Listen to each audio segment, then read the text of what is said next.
She stood on that auction block with her babies clinging to her skirts, watching strange men bid on her children like they were livestock. The auctioneer's gavel was about to fall, about to rip her 7-year-old son from her arms forever, when a dusty cowboy pushed through the crowd and spoke 5 words that would change everything. "I'll take all 4 of you."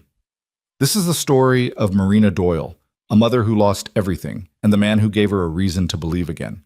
Stay with me until the end and comment what city you're watching from.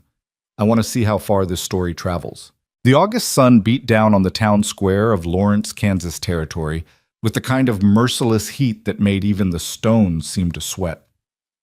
Marina Doyle stood on the wooden auction block, her hands trembling as she tried to smooth down Clara's wild auburn curls one more time.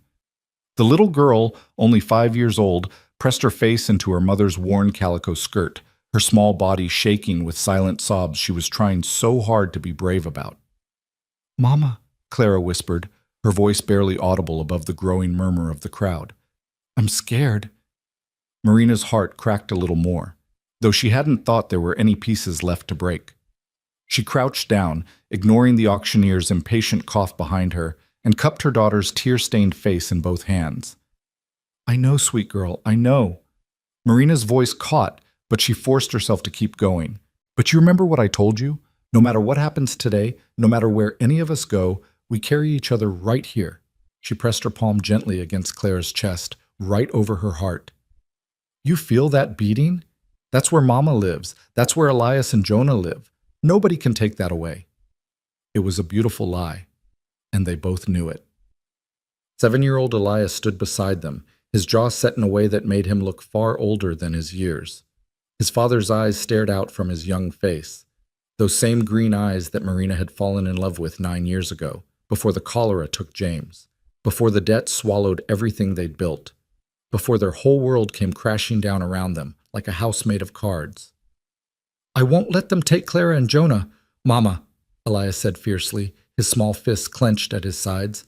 "I won't." Marina pulled him close, breathing in the little boy's smell of him, sweat and prairie grass and the lye soap she'd scrubbed him with that morning, wanting him to be clean for whatever came next. "Oh, my brave boy, my sweet, brave boy." 3-year-old Jonah didn't understand what was happening. He sat on the edge of the platform, his chubby legs dangling over the side, playing with a wooden horse that his father had carved before the fever took him. The paint was worn off in places where Jonah had clutched it through long nights, but the little boy still galloped it through the air, making soft neighing sounds and living in a world where auction blocks and debt collectors didn't exist. "All right, folks, settle down now." The auctioneer, a florid man named Simmons with whiskey on his breath and greed in his eyes, stepped forward and rapped his gavel against the podium. "We've got ourselves a fine offering here today." Woman, age 26, good health, knows her way around a kitchen and a laundry. 3 children, 2 boys and a girl. Marina closed her eyes. Not children, not offerings, not lots to be divided and dispersed, but that's what they were now. The law saw them as property, as assets to be liquidated to pay off the debts James had left behind. Debts she hadn't even known about until the creditors came calling 2 months after she'd buried her husband. The crowd pressed closer. Maybe 40 or 50 people packed into the square. Some were genuinely looking for household help or field workers. Others had come for the spectacle, for the entertainment of watching someone else's tragedy unfold on a hot summer afternoon. Marina recognized some faces from town. Mrs. Patterson, who used to buy eggs from her. The Johnsons, who'd shared their church pew. Now they all stared up at her with expressions ranging from pity to calculation to something that made her skin crawl. "Now we're going to start with the woman," Simmons announced, consulting his notes. "Marina Doyle, widowed. The estate's creditors have authorized me to sell her contract of indenture for a period of 7 years to satisfy outstanding debts in the amount of—" "What about the children?" a voice called out from the crowd. Marina's eyes snapped open, searching for the speaker. It was a man in a brown suit, prosperous looking, with cold eyes. "Are they included?" Simmons shook his head. "Children will be sold separately after the mother. Now, if we could proceed—" "No!" The word tore from Marina's throat before she could stop it. She lurched forward, putting herself between the auctioneer and her children. No, you can't. You can't separate us. Please, I'm begging you. Mrs. Doyle, we've been through this. Simmons' voice carried a warning edge. The law is clear. The debts exceed. I don't care about the law. Marina's voice rose, high and desperate. Several people in the crowd shifted uncomfortably. They're babies. They're babies. Elias is 7 years old. Clara still has nightmares. Jonah... Her voice broke. Jonah doesn't even remember his father. I'm all they have. Please, please don't do this. The sheriff, a heavy-set man named Garrett, stepped onto the platform. His hand rested on the pistol at his belt, not threatening exactly, but making his presence known. Ma'am, you need to compose yourself. This is difficult. I know, but the law. Damn the law! Marina's eyes blazed. She knew she was making it worse, knew she should stay quiet and submissive and hope for mercy. But the thought of watching her children dragged away to separate fates, she couldn't breathe. She actually couldn't breathe. Her chest felt like it was being crushed by an invisible hand. Elias grabbed her skirt. Mama, don't. You're scaring Jonah. She looked down and saw that it was true. Jonah had dropped his wooden horse and was staring up at her with huge, frightened eyes, his lower lip trembling. Clara was crying in earnest now, great hiccuping sobs that shook her whole body. Marina forced herself to take a breath, then another. She sank to her knees on the platform, gathering all three children into her arms, holding them as tightly as she could. This might be the last time. This might be the very last time she ever held them all together.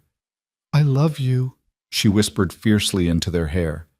I love you more than the sky, more than the stars, more than every breath I've ever taken. Don't you ever forget that. Don't you ever... Mrs. Doyle? The sheriff's voice was gentler now, but firm. It's time. Two men stepped forward to help her to her feet. Their hands weren't rough, but they were insistent. Marina stood on shaking legs, still trying to keep herself between her children and whatever came next. Let's start the bidding at $50, Simmons called out, his gavel raised. $50 for 7 years of contracted service? Do I hear 50? $50. A woman near the front raised her hand. Marina recognized her, Mrs. Thornhill, who ran a boarding house on the edge of town. A decent woman, by all accounts. Marina felt a small flutter of hope. If she could be close to town, maybe she could find a way to... 60! Another voice, male this time. 75! 80! The bids came faster, and Marina watched in a daze as her worth was calculated in dollars and cents. 85. 90. 100. The numbers climbed, and with each one, she felt more like an animal at a cattle auction, being assessed for her working capacity and years of useful service. $125! Mrs. Thornhill's voice rang out clear and determined. $150! The man in the brown suit again. Something about him made Marina's stomach turn. She'd seen men look at horses that way, evaluating, possessive, already imagining ownership. Going once at $150, Simmons intoned. Going twice? Wait! Elias's voice, high and clear, cut through the proceedings. The 7-year-old had stepped forward, standing at the very edge of the platform. His face was pale, but resolute. You can't just sell our mama. What about us? What's going to happen to us? A murmur ran through the crowd. Some people looked uncomfortable. Others shook their heads at the interruption. Son, you need to step back, Sheriff Garrett said, not unkindly. This is adult business. I'm not your son, Elias said, his voice trembling but defiant. And it's my business if you're taking my mama away. Who's going to take care of us? Who's going to... The children will be placed appropriately, Simmons said with forced patience. Now, if we could... You're going to sell us too, aren't you? Elias's eyes were bright with unshed tears, but his chin was up. Just like you're selling Mama. You're going to sell us to different people. You're going to split us up. The silence that followed was deafening. Even Simmons seemed at a loss for words. Finally, he cleared his throat. The children will be, The creditors have authorized separate sales to maximize the return on... No! Elias lunged forward, but Marina caught him. She pulled him back against her, her arms locked around his chest as he struggled. No, you can't. We're a family. We're supposed to stay together. Mama! Clara was screaming now. reaching for her mother as one of the sheriff's deputies moved to separate them. "Mama, don't let them take me, please!" Jonah, finally understanding that something terrible was happening, began to wail, a high, keening sound of pure terror that cut through Marina like a knife. The crowd was getting restless now. Some people were calling for the sheriff to restore order. Others were shouting questions about the children.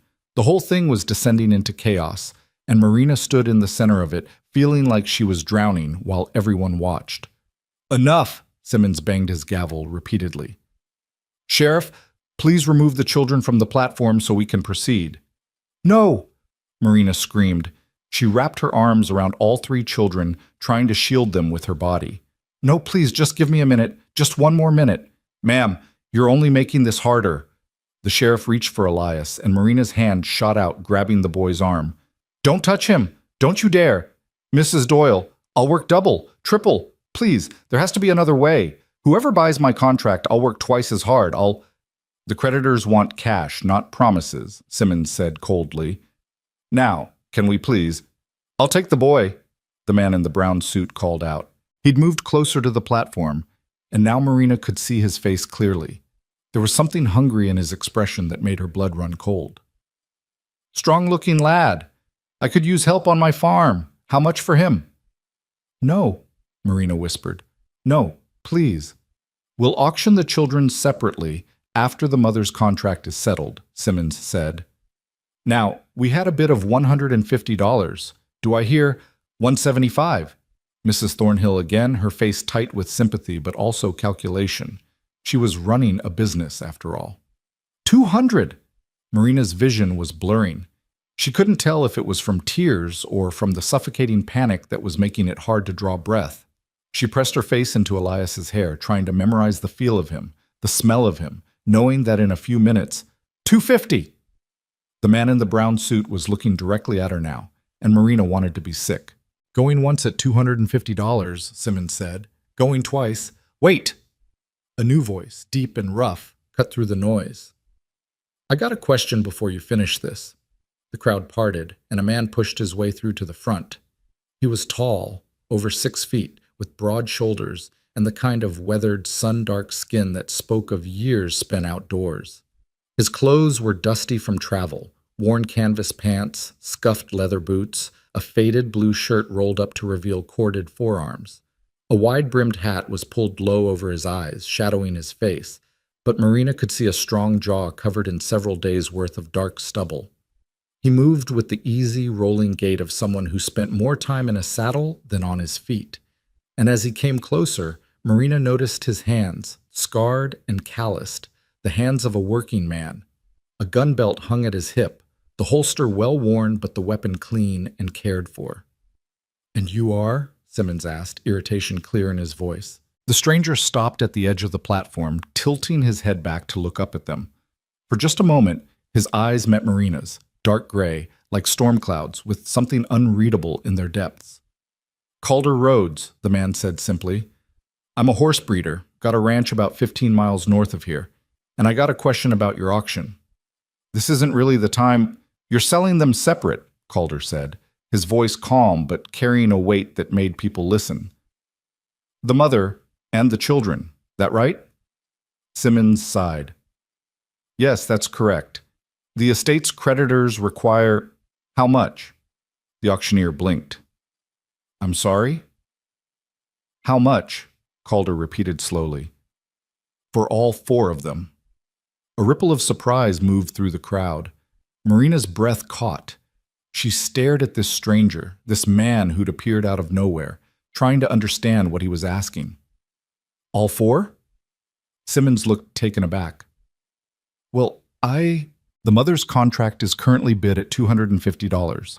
The children would be auctioned separately, so I couldn't say—" "Take a guess," Calder said. His hand rested on the platform's edge, relaxed but somehow commanding attention. "You're a numbers man. You know what they'd likely bring separately. So tell me, what's the total debt?" Simmons consulted his papers, his fingers trembling slightly. "The estate owes $412, but if we sell them separately, we could likely exceed that amount. The boy alone might bring—" "I'm not asking what you might get," Calder interrupted. I'm asking what the debt is. 412? Plus the auctioneer's fee, which is 10% of, so about 450, give or take. Calder's eyes hadn't left Marina's face. That cover everything? Pay off every creditor? Clear the whole debt? Well, yes, I suppose it would, but then here's my bid. Calder reached into his pocket and pulled out a leather pouch. He loosened the drawstring and poured a stream of coins onto the platform with a heavy clink of metal on wood. Gold coins glinted in the afternoon sun. $500, cash, for all 4 of them, the mother's contract and all 3 children. The crowd exploded into noise. People were shouting questions, pressing forward to get a better look. Marina's heart was hammering so hard she thought it might burst right out of her chest. She clutched her children tighter, afraid to hope, afraid to even breathe. Now hold on! The man in the brown suit pushed forward angrily. You can't just... The children haven't even been offered yet. I had a bid on the boy. And I'm making a bid on all of them, Calder said calmly. Before they're split up. That's legal, ain't it? He looked at the sheriff. Man can make a bid on what's being sold, can't he? Sheriff Garrett looked uncomfortable. Well, technically, I suppose if the creditors would accept... The creditors want their money, Calder said. I'm offering more than they're owed right here, right now. Gold coin, no promises, no payment plans, just cash. But the proper procedure... Simmons was floundering now, looking between the money, the crowd, and the sheriff. The proper procedure is to satisfy the debt, Calder said. There was steel beneath his calm tone now. That's what this is about, isn't it? Collecting what's owed? Well, I'm offering to clear the whole thing in one transaction. Seems to me that's the best outcome for everyone. It's irregular, Simmons protested. But is it illegal? Calder pressed. Because if it's just irregular, I don't really give a damn. Those creditors want their money or not. Simmons looked at the gold coins. $500 was a substantial sum, more than he'd expected to get from the 4 sales combined. The creditors would be satisfied and he'd get his percentage either way. After a long moment, he deflated slightly. I suppose I could send a runner to the primary creditor, get authorization, but I can't promise. You've got authorization right there, Calder gestured to the coins. That's more than enough to cover every debt and then some. What's left over goes to her. He nodded at Marina. For her and the children to start over with. Marina couldn't speak. She physically couldn't make words come out. This stranger, this man she'd never seen before, was offering to buy her freedom and keep her children with her? It couldn't be real. Things like this didn't happen, not in the real world, not to women standing on auction blocks watching their families get torn apart. Why? The word finally forced itself past her lips, barely more than a whisper. Why would you do this? Calder's eyes met hers again, and for a moment everyone else seemed to fade away. His expression was serious, honest, with something in it that Marina couldn't quite name. Because it's wrong, he said simply. Selling folks off separate when they belong together, it's wrong. I don't care what the law says. I don't care what the debts are. Some things are just wrong, and this is one of them. But you don't even know us, Marina said. Tears were streaming down her face now, though she barely noticed. We're strangers to you. Why would you? Don't have to know you to see that those babies need their mama, Calder said. And you need them. That's plain as day. So here's what's going to happen. He raised his voice, addressing the whole crowd now. I'm buying their freedom. All 4 of them. I'm offering enough to clear the debts and then some. And then I'm taking them to my ranch where they'll have a roof over their heads, food in their bellies, and nobody's going to separate them ever again. That acceptable to everyone? I want the boy. The man in the brown suit tried one more time, his face red with anger. I had a bid on... You don't get the boy, Calder said, and now his voice had gone cold, dangerous even. He turned to face the other man fully, and Marina saw his hand drift unconsciously toward the gun at his hip. You don't get any of them, because I just bought them all, unless you want to outbid $500 in cash? The man in the brown suit glared but said nothing. Clearly, he didn't have that kind of money. Anyone else? Calder looked around the crowd. Anyone else want to outbid me? Because I'll wait.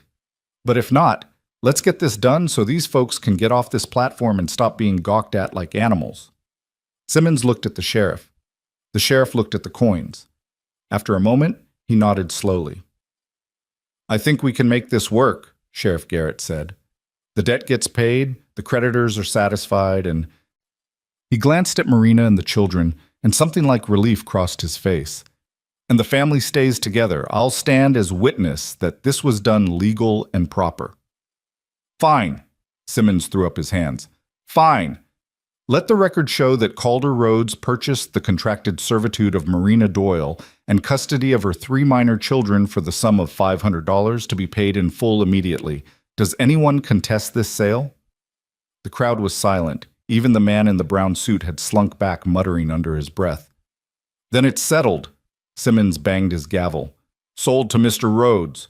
The words echoed in Marina's ears. Sold, but not separated, not torn apart and scattered to different corners of Kansas territory. Together.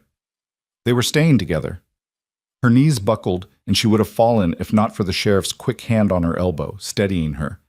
Elias was crying now, great shuddering sobs of relief. Clara had buried her face in her mother's skirt, her whole body shaking. Even little Jonah seemed to sense that something important had happened, clinging to Marina's leg with both arms.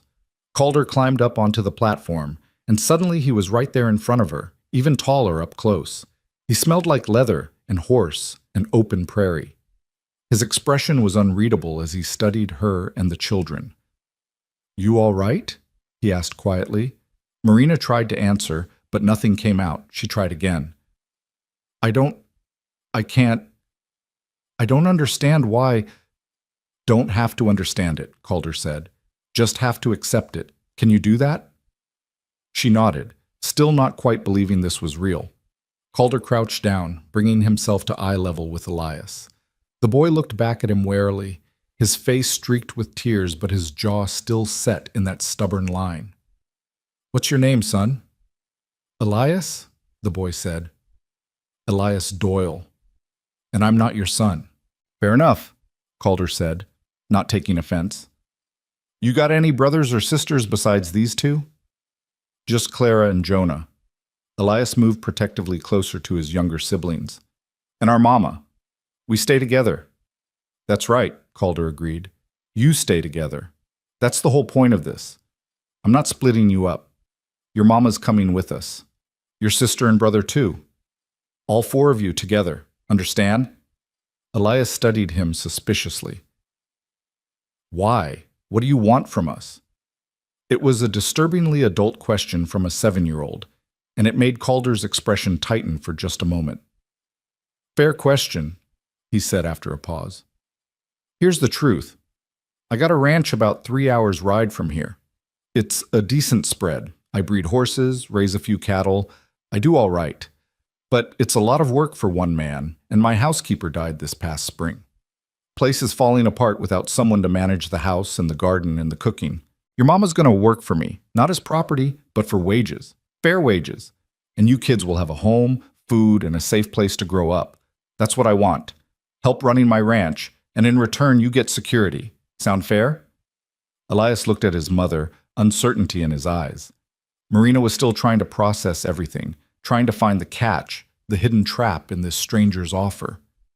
But there was something in Calder Rhodes's face, a straightforward honesty that was hard to fake. "What about after 7 years?" Marina finally found her voice, hoarse but steady.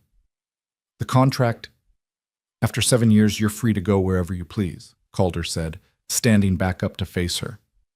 "Or stay if you want. That'll be your choice. But either way, your wages will be your own. I'll pay you what I'd pay any worker, $2 a week plus room and board for you and the children. And before you say that's too much, that's what the work's worth. I won't have you thinking you owe me something beyond honest labor." $2 a week. Marina's mind reeled. That was generous. More than generous. Most housekeepers made half that, if they were lucky. Over 7 years, even saving just half of it, she could... "Why are you being so kind to us?" The question came out as barely more than a whisper. People aren't kind without wanting something in return. Calder was quiet for a long moment. When he finally spoke, his voice was low enough that only she could hear. "My mother was sold on a block like this when I was about your boy's age," he said. Rich man bought her contract, took her to his plantation in Missouri. I never saw her again. Spent most of my childhood wondering where she ended up, if she was all right, if she even remembered me. He cleared his throat, his eyes distant. So when I saw you up here with those babies clinging to you, and I heard them talking about splitting you all up, well, I got enough money to make sure that doesn't happen. Seemed like the right thing to do. Marina felt something crack open in her chest. Some frozen, terrified part of her that had been locked tight since James died and the creditors came calling. She looked at this stranger, this rough-edged cowboy who'd just paid $500 to save a family he didn't know, and she saw something genuine in his face. Something good. "Thank you," she whispered. "I don't know how to... I can never repay..." "Don't want repayment," Calder said firmly. "I want you to work hard, raise your children right, and build a life for yourself. That's payment enough. Now," he gestured toward the waiting wagon. "My rig's over there. We should probably get moving before anyone changes their mind about this arrangement." The sheriff and Simmons were completing the paperwork, transferring the official documents of Marina's indenture contract to Calder's name. Marina watched in a daze as money changed hands, as signatures were applied to official-looking papers, as her life and the lives of her children were legally transferred from one man to another. But this felt different. This felt like salvation instead of damnation. Calder helped them down from the platform, his hand steady under Marina's elbow as her shaking legs nearly gave out. The crowd was dispersing now, the show over, though people still stared as the strange cowboy loaded a widow and 3 children into his wagon. The wagon itself was well maintained, the wood weathered but sound, the horses, a matched pair of chestnuts, looking healthy and strong. There was a canvas cover stretched over a framework of bent wood, providing shade, and Calder had already laid out blankets in the back. "There's water in that canteen," he said, pointing to a leather-covered bottle hanging from a nail. "And I packed some food for the journey. It's about 3 hours to the ranch, maybe a bit more with the little ones. Make yourselves as comfortable as you can." Marina lifted Jonah into the wagon, then Clara.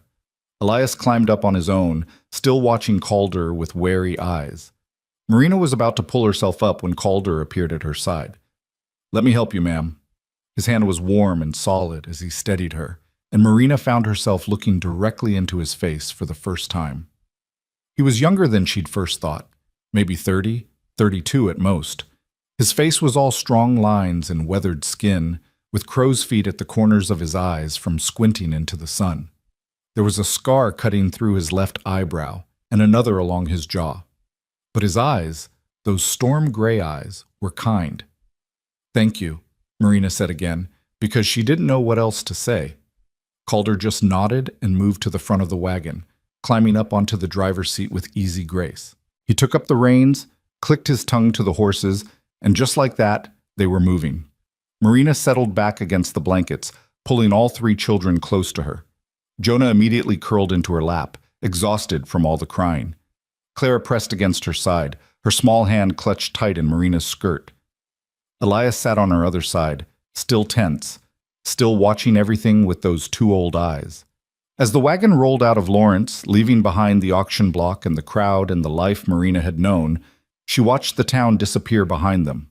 Part of her couldn't believe this was real. Part of her kept waiting to wake up, to find herself still standing on that platform with strange men bidding on her children. But the wagon was solid beneath her. The children were warm in her arms. And Calder Rhodes, the stranger who'd become their unexpected savior, drove them steadily northward, toward a ranch she'd never seen, toward a future she couldn't imagine. "Mama." Elias's voice was small. "Are we really going to be okay?" Marina looked down at her eldest son, at the fear and hope warring in his young face, and she made a decision. She would choose to believe, she would choose to trust, because what other choice did she have? "Yes, baby," she said softly, pressing a kiss to his forehead. "Yes, I think we are." The prairie stretched out before them, endless and golden in the late afternoon sun, and for the first time in months, Marina Doyle allowed herself to hope that maybe, just maybe, they'd found someone who would keep them safe. The wagon rolled on, carrying them toward whatever came next. The sun was sinking toward the horizon, painting the Kansas prairie in shades of amber and gold.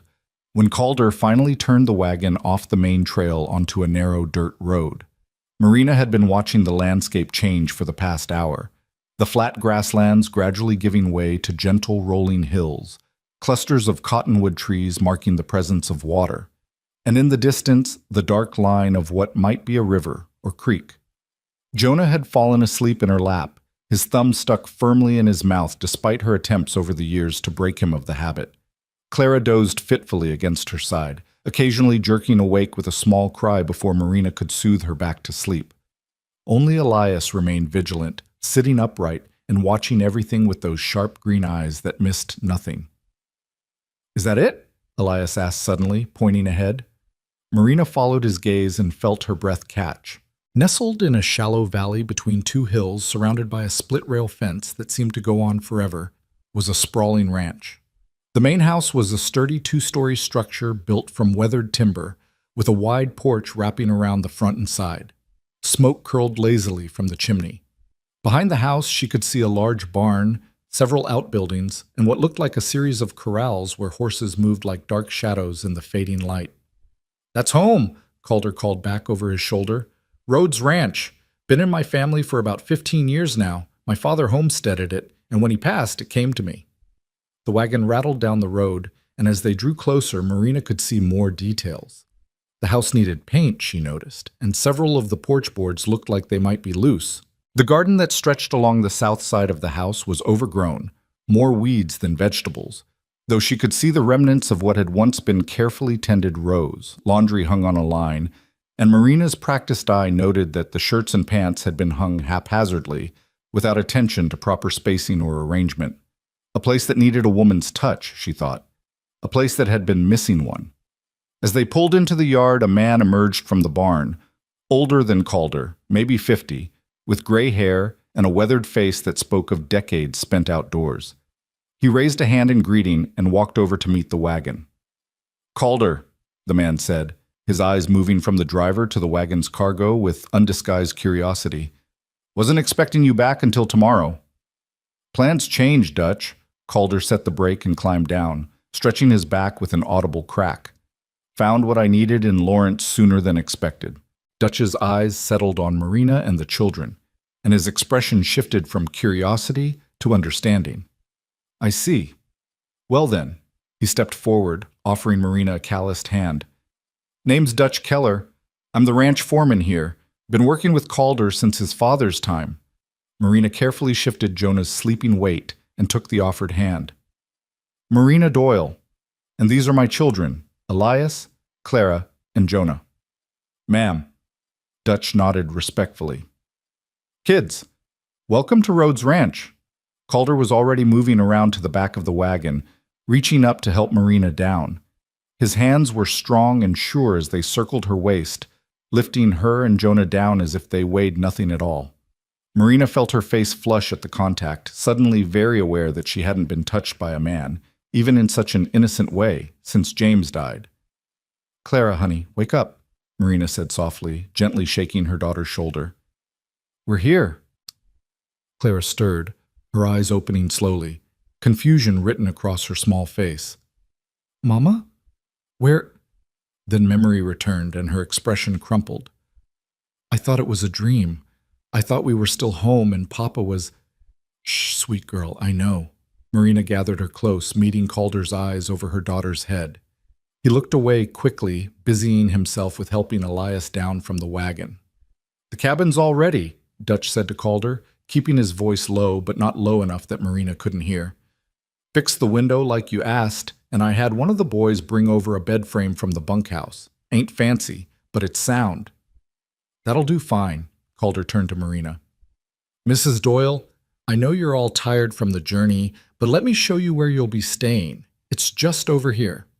He led them across the yard toward a small structure that sat about 50 yards from the main house. It was a simple one-room cabin built from the same weathered timber as the main house, with a single window and a narrow porch. Someone, Dutch, Marina assumed, had swept the porch clean, and there was a rocking chair positioned beside the door. Calder pushed the door open and stepped aside to let Marina enter first. She walked in, still carrying Jonah, with Clara and Elias pressed close behind her. The cabin was small but clean. A cast-iron stove sat in one corner, its chimney pipe extending up through the roof. Against the far wall was a large bed frame with a straw tick mattress that looked new, or at least freshly stuffed. There was a table with 4 mismatched chairs, a trunk at the foot of the bed, and several hooks on the wall for hanging clothes. A lantern hung from a beam, and someone had left a stack of firewood beside the stove. It was simple, basic. And to Marina, who had spent the last 2 months sleeping in a single room at the boarding house, sharing a bed with all 3 children and living out of a single carpet bag, it looked like a palace. "I know it's not much," Calder said from the doorway. He sounded almost apologetic. "But it's weather-tight and warm. There's more blankets in the trunk, and Dutch stocked the shelves with basic supplies. Coffee, flour, beans, some salt pork. Enough to get you through the next few days until you get settled." Marina set Jonah down on the bed, where he immediately curled into a ball without fully waking. She turned to face Calder, and for a moment she couldn't find words. This stranger had given them more than shelter. He'd given them dignity. "It's perfect," she finally managed. "Mr. Rhodes, I don't know how to thank you. Already told you, don't need thanks." He shifted his weight, clearly uncomfortable with her gratitude. "Just need you to be comfortable and ready to work come morning. The main house is in rough shape. Been trying to manage it myself since Mrs. Henderson passed, but I'm not much good at domestic matters. I can birth a colt and break a stallion, but I can't seem to keep a house from falling into chaos." Despite everything, Marina felt a small smile tug at her lips. "I think I can help with that." "Good." Calder moved toward the door, then paused.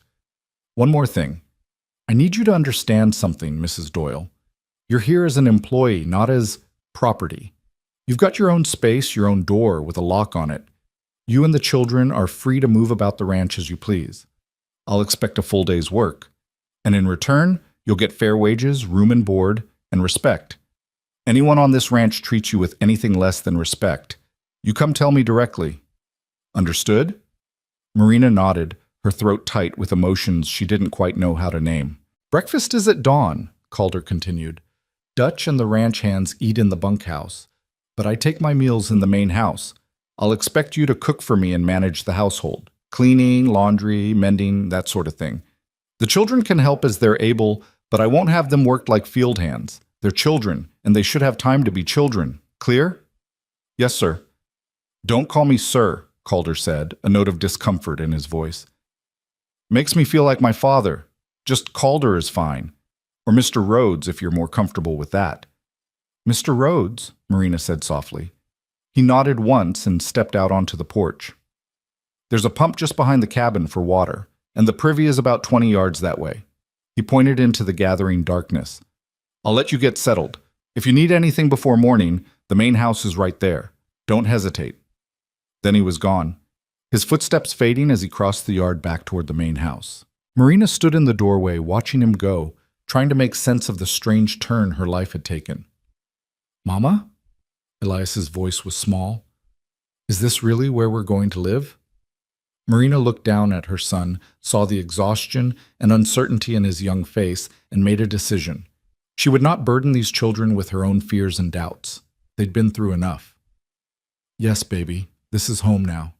She ran her hand through his hair, smoothing down the cowlick that never would stay flat. "What do you think?" Elias walked slowly around the cabin, examining everything with careful attention. He tested the sturdiness of the table, checked the latch on the door, and peered into the trunk at the foot of the bed. Finally, he turned back to his mother. "It's bigger than where we were staying in town," he said carefully. "And it smells better. Less like other people's cooking and more like wood and grass." "That's the prairie you're smelling," Marina said. "Clean air and open space." Clara had been exploring too, though her investigation was less practical than her brother's. She'd discovered a small shelf beside the stove where someone had left a few basic dishes and cups. Now she stood on tiptoe, running her fingers along the edge of a blue-rimmed plate.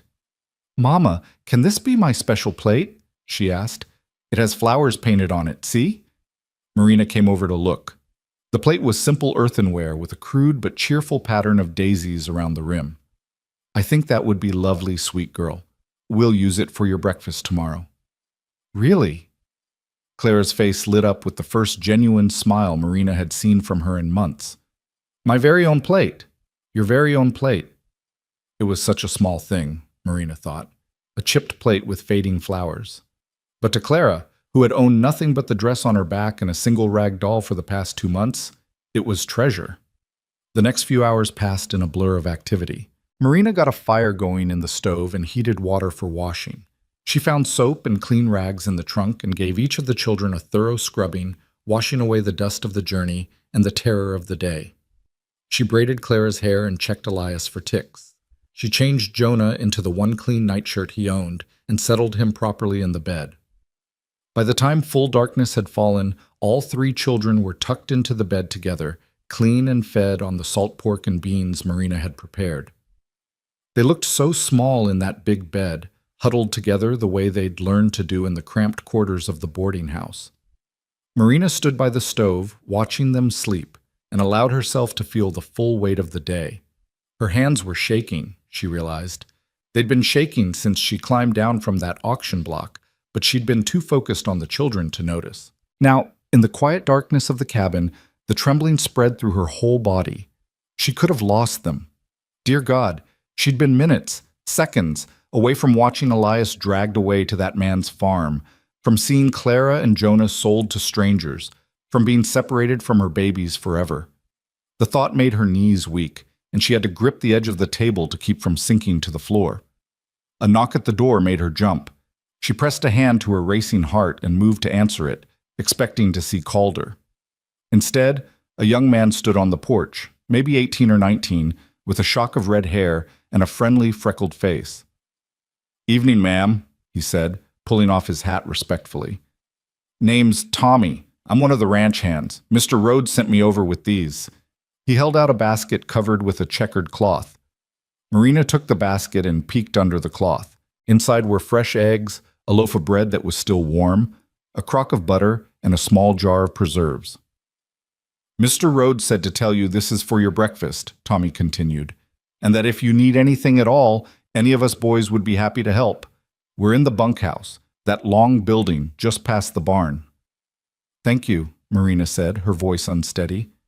"That's very kind." Tommy shuffled his feet, looking uncomfortable. We're glad you're here, ma'am. Place has been falling apart without someone to manage the house. And those are cute kids you got. Saw the little one earlier, fast asleep in the wagon. Reminded me of my little brother back home." He clapped his hat back on his head and disappeared into the darkness before Marina could respond. She closed the door and leaned against it, staring at the basket in her hands. Everywhere she turned, she found kindness. It was disorienting after months of suspicion and judgment, of townspeople who'd looked at her with pity at best and contempt at worst. Marina set the basket on the table and allowed herself, finally, to cry. She pressed her hands over her mouth to muffle the sound, not wanting to wake the children and let the tears come. Fear and relief and exhaustion and desperate, fragile hope all poured out of her in silent, shaking sobs. When she finally had no tears left, she washed her face with the cold water from the basin and looked around the cabin again. Tomorrow would come soon enough, and with it, work. Hard work, from the sound of it. But for tonight, they were safe. They were together. And that was enough. Marina changed into her nightdress, checked on the children one more time, and climbed into the bed beside them. The straw-tick mattress rustled beneath her weight, and Jonah immediately rolled over to press against her side, seeking warmth even in sleep. She gathered him close, feeling Clara's small hand find hers in the darkness, and closed her eyes. She didn't expect to sleep, but exhaustion claimed her almost immediately, pulling her down into deep, dreamless darkness. Dawn came too early, announced by a rooster somewhere in the yard, and the sound of men's voices as the ranch hands made their way to the bunkhouse for breakfast. Marina woke with a start, momentarily disoriented before memory returned. The cabin. The ranch. Calder Rhodes and his impossible kindness. She slipped carefully out of bed, not wanting to wake the children yet, and dressed quickly in her work dress. A plain gray cotton that had seen better days but was at least clean and mended. She pinned up her hair, splashed cold water on her face, and started a fire in the stove. By the time the children began stirring, she had coffee brewing and eggs cooking. The bread from last night made perfect toast when held over the open flame of the stove, and with butter and preserves, it was better than anything they'd eaten in months. "Morning, Mama," Elias said sleepily, climbing out of bed and padding over to the table in his bare feet. "Smells good." "Morning, baby. Wash your face and hands, then come eat." They ate quickly, the children wolfing down their food with the appetite of youth. Marina barely tasted her own breakfast, too nervous about the day ahead. What if she couldn't meet Calder's expectations? What if the work was too much? What if he realized he'd made a mistake and... She forced herself to stop that line of thinking. One day at a time, one task at a time. That was how she'd survived the past few months, and that was how she'd survived this too. A knock at the door came just as they were finishing. Marina opened it to find Dutch standing on the porch, his hat in his hands. "Morning, Mrs. Doyle. Calder wanted me to show you around the main house this morning, explain where things are and what needs doing. The children are welcome to come along or stay here, whatever you think best." "They'll come with me," Marina said immediately. She wasn't ready to let them out of her sight, not yet. Maybe not ever again. Dutch led them across the yard to the main house. Up close, Marina could see just how much work the place needed. The porch boards creaked alarmingly under their feet, and the door stuck in its frame when Dutch pushed it open. Inside was chaos. The front room, which seemed to serve as both parlor and dining area, was cluttered with papers, tools, pieces of tack, and various items that clearly had no business being in a living space. Dust covered every surface. The windows were so dirty that the morning light came through in murky streams. "Like I said," Dutch's voice was apologetic, "we've let things go. Mrs. Henderson kept this place spotless, but after she passed, well, none of us know much about housekeeping. We tried, but I can see that," Marina said, surveying the disaster. Then she rolled up her sleeves. "All right, first things first. Clara, honey, can you take Jonah outside to play? Stay where I can see you from the window. Elias, you're with me. We're going to need every hand for this." Over the next several hours, Marina threw herself into the work with a determination that bordered on ferocity. She needed this, needed the physical labor, the tangible results, the sense of purpose. Elias helped her carry load after load of items that didn't belong in the house out to the porch, where Dutch sorted them and carried them to their proper places. Clara swept while Jonah played with his wooden horse in a patch of sunlight on the porch. Marina scrubbed floors, washed windows, beat rugs, and organized shelves. The kitchen was the worst. Layers of grease coated the stove, and the pantry was a disorganized mess of supplies that had been shoved onto shelves with no thought to order or efficiency. But Marina had grown up helping her mother run a household, and she knew how to bring order from chaos. She was on her hands and knees scrubbing the kitchen floor when she heard boots on the porch. She looked up to find Calder standing in the doorway, staring at the transformation with an expression of stunned disbelief. "Mrs. Doyle," he said slowly, "have you been working since dawn?" Marina sat back on her heels, wiping her forehead with the back of her hand. "Yes, sir, Mr. Rhodes. I wanted to make a start on things." "A start?" Calder walked through the front room, his eyes taking in the clean windows, the dust-free surfaces, the organized space. "This is more than a start. This is a miracle." "It's just cleaning, Mr. Rhodes. Nothing miraculous about soap and water and elbow grease." But Calder was shaking his head. "You don't understand. This place, it's been 6 months since Mrs. Henderson died. 6 months of me and Dutch trying and failing to keep it livable. And in one morning, you've..." He trailed off, running a hand through his hair. "I knew I needed help, but I didn't realize how much until just now." Marina felt her face flush with pleasure at the praise. "There's still much to do. The pantry needs a complete overhaul, and I noticed the garden is in terrible shape, but it's a start." "It's more than that." Calder looked at her, really looked at her, and Marina saw something in his expression that she couldn't quite name. Respect, maybe, or appreciation. "Thank you." "You're paying me to do this," Marina pointed out. "No thanks necessary." "Maybe so, but I'm thanking you anyway." He glanced toward the window where Clara and Jonah were playing in the yard. "Your children, they doing all right?" "As well as can be expected, I think. They're resilient. That boy of yours, Elias, he's got a good head on his shoulders. Found him earlier helping Dutch fix a fence post. Didn't have to be asked, just saw what needed doing and did it. Pride swelled in Marina's chest. He's always been that way, tries to help carry the weight, even when he's too young to understand what that weight is. Well, he's welcome to help around the ranch if he wants. We've got plenty of light work that would suit a boy his age. Might be good for him. Give him something to focus on besides. Calder gestured vaguely, clearly not wanting to say, besides watching his mother almost lose everything on an auction block. I think he'd like that, Marina said softly. He's been cooped up for too long. He needs space to run and work to do. They stood there for a moment, an oddly comfortable silence stretching between them. Then Calder cleared his throat and stepped back. Right. Well, I'll let you get back to it. I need to check on the horses in the south pasture, but I'll be back for dinner around noon. Nothing fancy, just whatever you can put together. I'll manage, Marina assured him. After he left, she returned to her work, but her mind kept drifting back to the conversation. There was something about Calder Rhodes that she couldn't quite figure out. He was gruff and plain-spoken, uncomfortable with emotion or gratitude. But beneath that rough exterior was a deep well of kindness.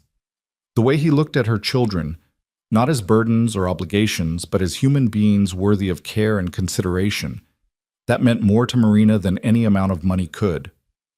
By noon, she had dinner ready, a simple meal of fried salt pork, beans, and cornbread made from the supplies in the pantry. It wasn't fancy, but it was hot and filling, and when Calder came in from the pasture and sat down at the now clean table, he ate with the enthusiasm of a man who'd been living on his own poorly cooked meals for too long. Best meal I've had in months, he said, reaching for a second piece of cornbread. Maybe years. Marina, eating her own dinner while standing near the stove and keeping an eye on the children at the smaller table she'd set up for them, felt warmth spread through her chest. It's just simple food, Mr. Rhodes. Sometimes simple is exactly what's needed. He glanced at the children. They eating enough? Marina looked over at Elias, Clara, and Jonah, all three of them focused intently on their plates. More than enough? This is more food than they've seen in a while. Calder's jaw tightened. Well, there's plenty more where that came from. This ranch runs lean sometimes, but we never go hungry. Make sure they know that. They can eat their fill at every meal. Over the next few days, a routine began to establish itself. Marina would wake before dawn, get the children dressed and fed, then head to the main house to prepare Calder's breakfast. After he headed out to work the ranch, she'd spend the morning cleaning, organizing, and slowly bringing order to the chaos. The children would play nearby, or Elias would disappear with Dutch to help with light chores around the property. Clara discovered the abandoned garden and declared it her special project. With Marina's permission and some basic instruction, she began the work of clearing out the weeds and identifying which plants could be saved. Jonah followed her around like a small shadow, alternately helping and hindering her efforts. Marina found herself falling into the rhythm of ranch life more easily than she'd expected. There was something deeply satisfying about the work. The way a dirty floor became clean under her hands, the way an organized pantry made cooking easier, the way fresh bread filled the house with warmth and comfort. It was honest work, and she was good at it. Calder, for his part, was a considerate employer. He never demanded more than was reasonable, always thanked her for the meals she prepared, and made a point of asking after the children every evening. He was a man of few words, but the words he did speak were genuine. It was on the fourth day that something shifted. Marina was in the kitchen preparing dinner when she heard a commotion from outside, raised voices and what sounded like Elias shouting. She dropped the spoon she'd been holding and ran for the door, her heart in her throat. In the yard, she found Elias backed up against the barn wall, his face streaked with tears of fury, while one of the ranch hands, a man she'd seen around but hadn't been introduced to, loomed over him. The man was big, well over 6 feet and heavy with muscle, and he looked angry. "What's going on here?" Marina demanded, moving toward her son. "Your boy," the ranch hand said, his voice rough with irritation. "Just cost me a week's wages." "I didn't mean to," Elias's voice cracked. "I was just trying to help." "Elias, what happened?" Marina reached her son and put herself between him and the angry man. I was helping with the horses," Elias stammered, "and Mr. Pike asked me to hold the gate while he moved the stallion to the other corral. But the horse got spooked. and he ran past me, and now he's loose, and that stallion's worth more than you'll make in 5 years, boy, Pike snarled. If he gets hurt or runs off the property, it comes out of my pay. Do you understand that? Back off.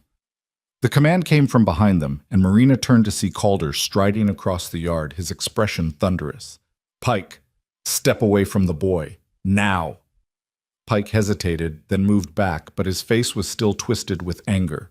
Calder, that boy of hers let Red Devil loose. If we lose that horse, we're not going to lose the horse, Calder said calmly. Tommy and Dutch are already tracking him. He won't have gone far, probably just down to the creek. And even if we do lose him, that's not the boy's fault. You shouldn't have put a 7-year-old in charge of holding a gate for an unbroken stallion in the first place. What were you thinking? I was thinking I needed an extra hand, and he was offering. He's a child, Pike, a child trying to be helpful. If that horse gets loose, that's on you for poor judgment, not on him. Calder's voice had gone cold. Now get out to the south pasture and help find Red Devil. And Pike, if I ever see you looming over one of these children again, you'll be looking for work elsewhere. Are we clear? Pike glared but nodded once before stalking off toward the pasture. Marina felt Elias trembling against her side and pulled him close. I'm sorry, Elias whispered. I'm so sorry, Mama. I was just trying to help. I thought, shh, baby, it's all right. She looked up at Calder. Mr. Rhodes, I apologize. I should have. You have nothing to apologize for, Calder said firmly. He crouched down to Elias's level. Son, you listening to me? Elias nodded miserably.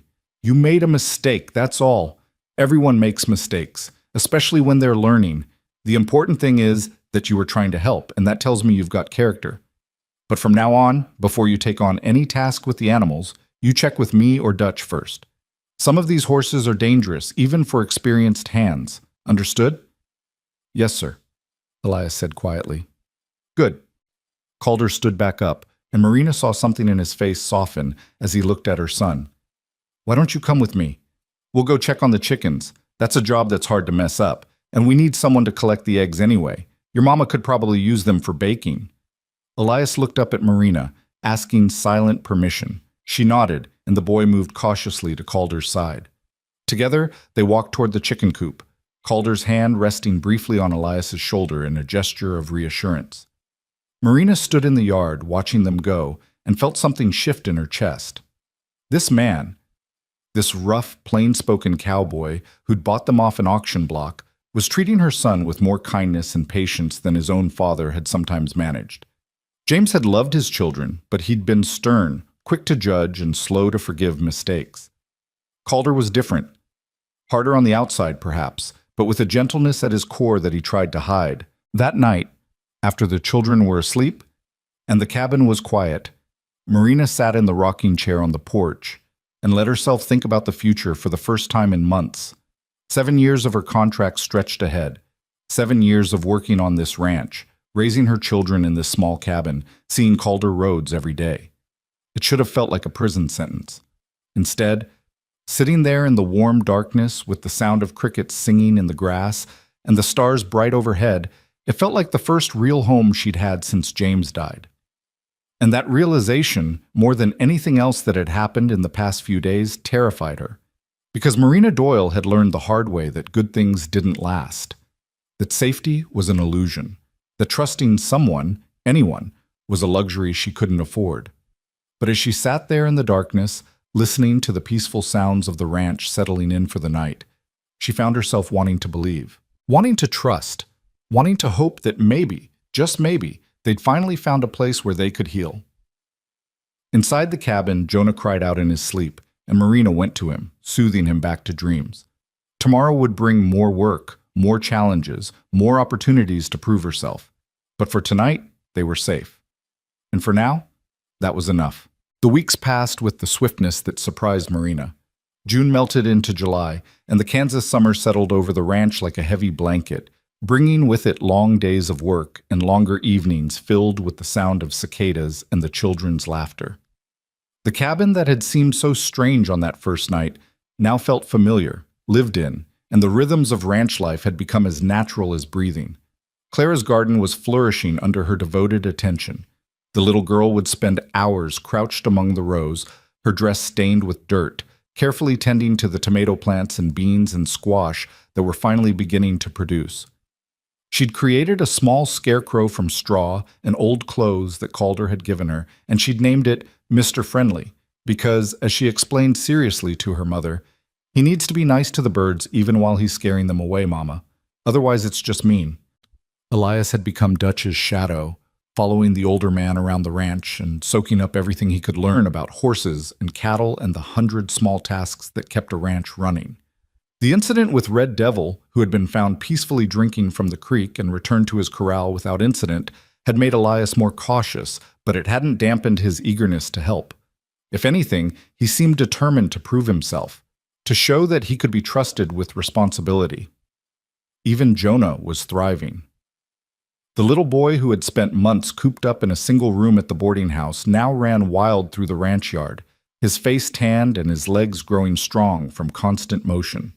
He followed Clara around the garden, helped his mother gather eggs from the chicken coop, and had developed an absolute fascination with the horses that sometimes worried Marina. More than once, she'd found him standing at the corral fence, his small hands stretched through the rails, trying to touch the massive animals on the other side. Marina herself had transformed the main house. What had been chaos was now order, every room scrubbed clean, every surface organized, every window sparkling in the sunlight. She'd mended the curtains, beaten the rugs until they were nearly their original colors, and polished the furniture until it gleamed. The pantry was a marvel of efficiency, every ingredient labeled and stored properly, and her bread, which she baked fresh every other day, had become something of a legend among the ranch hands. Calder never said much about the changes, but Marina had learned to read the small signs of his approval, the way he paused in the doorway of the front room, his eyes taking in the transformation, the satisfied sound he made when he bit into a piece of her fried chicken, the fact that he'd started taking his evening coffee on the porch instead of retreating immediately to his room, as if he finally found the house comfortable enough to linger in. They'd fallen into an easy routine, the two of them. Marina would have his breakfast ready at dawn.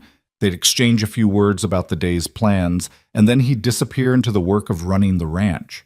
She'd spend the day managing the household, preparing meals, and keeping an eye on the children. In the evening, they'd share dinner, Calder at the main table, Marina and the children at the smaller one she'd set up near the kitchen. And then he'd head out to check on the animals one more time, while she cleaned up and got the children ready for bed. It was a professional relationship, proper and distant, and Marina told herself that was exactly how it should be. She was his employee. He was her employer. The fact that she'd started noticing things about him, the way his eyes crinkled when he smiled, rare as that was, or the gentle patience he showed with her children, or the sound of his voice in the evening when he'd stop by the garden to compliment Clara on her work, none of that mattered. None of that could matter. But then came the storm. It started on a Tuesday afternoon in late July, when the air turned thick and strange, pressing down on the ranch like a physical weight. Marina had been hanging laundry on the line behind the cabin when she noticed the sky to the west turning an odd greenish-gray color. The wind, which had been blowing steadily all morning, suddenly died to nothing, leaving an eerie stillness that made her skin prickle with instinctive alarm. "Elias," she called, scanning the yard. "Clara! Jonah! Come here right now!" The children appeared from various corners of the ranch, responding to the urgency in her voice. Elias came running from the barn. Clara emerged from her garden with dirt on her hands, and Jonah toddled over from where he'd been playing with his wooden horse near the porch. "What's wrong, Mama?" Clara asked, looking up at the strange sky with wide eyes. "I'm not sure, sweet girl, but I think—" "Storm coming!" Dutch's voice rang out across the yard. Marina turned to see him hurrying toward them, his face tight with concern. "Big one, by the look of it. Mrs. Doyle, you need to get those children inside, now." "What about—" Marina started to ask about Calder, but Dutch was already shaking his head. "He's out checking the south fence line. Tommy's gone to fetch him, but it might take a while. You just worry about yourself and those kids. Get in the house, the main house, not your cabin. It's sturdier, and if this is what I think it is, you'll want solid walls around you." Marina didn't argue. She scooped Jonah into her arms and herded Elias and Clara toward the main house, glancing over her shoulder at the approaching storm. The greenish clouds were roiling now, moving toward them with frightening speed, and she could see lightning flickering in their depths like the tongues of some massive serpent. They'd barely made it through the door when the wind hit. It came all at once, a roaring blast that rattled the windows and made the entire house groan. Rain followed seconds later, not falling so much as being hurled sideways by the wind, beating against the walls like fists demanding entry. "Mama, I'm scared," Clara whimpered, pressing against Marina's side. "I know, baby, but we're safe in here. This house is strong." Marina tried to keep her voice steady, but her own heart was racing. She'd lived through prairie storms before, but this one felt different, more violent, more angry. Thunder cracked overhead, so loud that Jonah screamed and buried his face in Marina's shoulder. Elias moved to the window, trying to see out through the sheets of rain. "Don't stand by the window," Marina said sharply. "Come away from there, Elias." "But Mama, I can't see Mr. Rhodes. What if he's still out there? What if—" Another blast of wind hit the house, and this time Marina heard something crack. She looked up in time to see one of the upstairs shutters tear loose and go flying past the window, disappearing into the gray chaos of the storm. "Everyone into the kitchen," she ordered. "Away from the windows, now." They huddled together in the kitchen, which sat at the center of the house with only one small window. Marina pulled the children close, wrapping her arms around all three of them while the storm raged outside. The wind howled like a living thing, and the rain hammered at the walls with such force that she could feel the vibrations through the floor. Minutes passed like hours. Clara was crying silently, her face pressed into Marina's dress. Jonah had gone very still and quiet, which worried her more than tears would have. Even Elias, trying so hard to be brave, was trembling. Then, through the roar of the storm, Marina heard a new sound, the crack of splitting wood, followed by a tremendous crash that shook the entire house. Something had given way, though she couldn't tell what. "Mama!" Elias's voice was high with fear. "What was that?" "I don't know, baby. Just hold on. Just hold on to me." The kitchen door burst open, and Marina's scream caught in her throat as a figure stumbled through, soaking wet, streaming water, but blessedly, wonderfully familiar. Calder. He slammed the door shut behind him, bracing his weight against it as the wind tried to tear it open again. His hair was plastered to his head, his clothes were drenched, and there was a cut on his forehead that was bleeding steadily, mixing with the rain on his face. "Mr. Rhodes!" Marina started to rise, but he held up a hand. "Stay where you are. Keep the children down."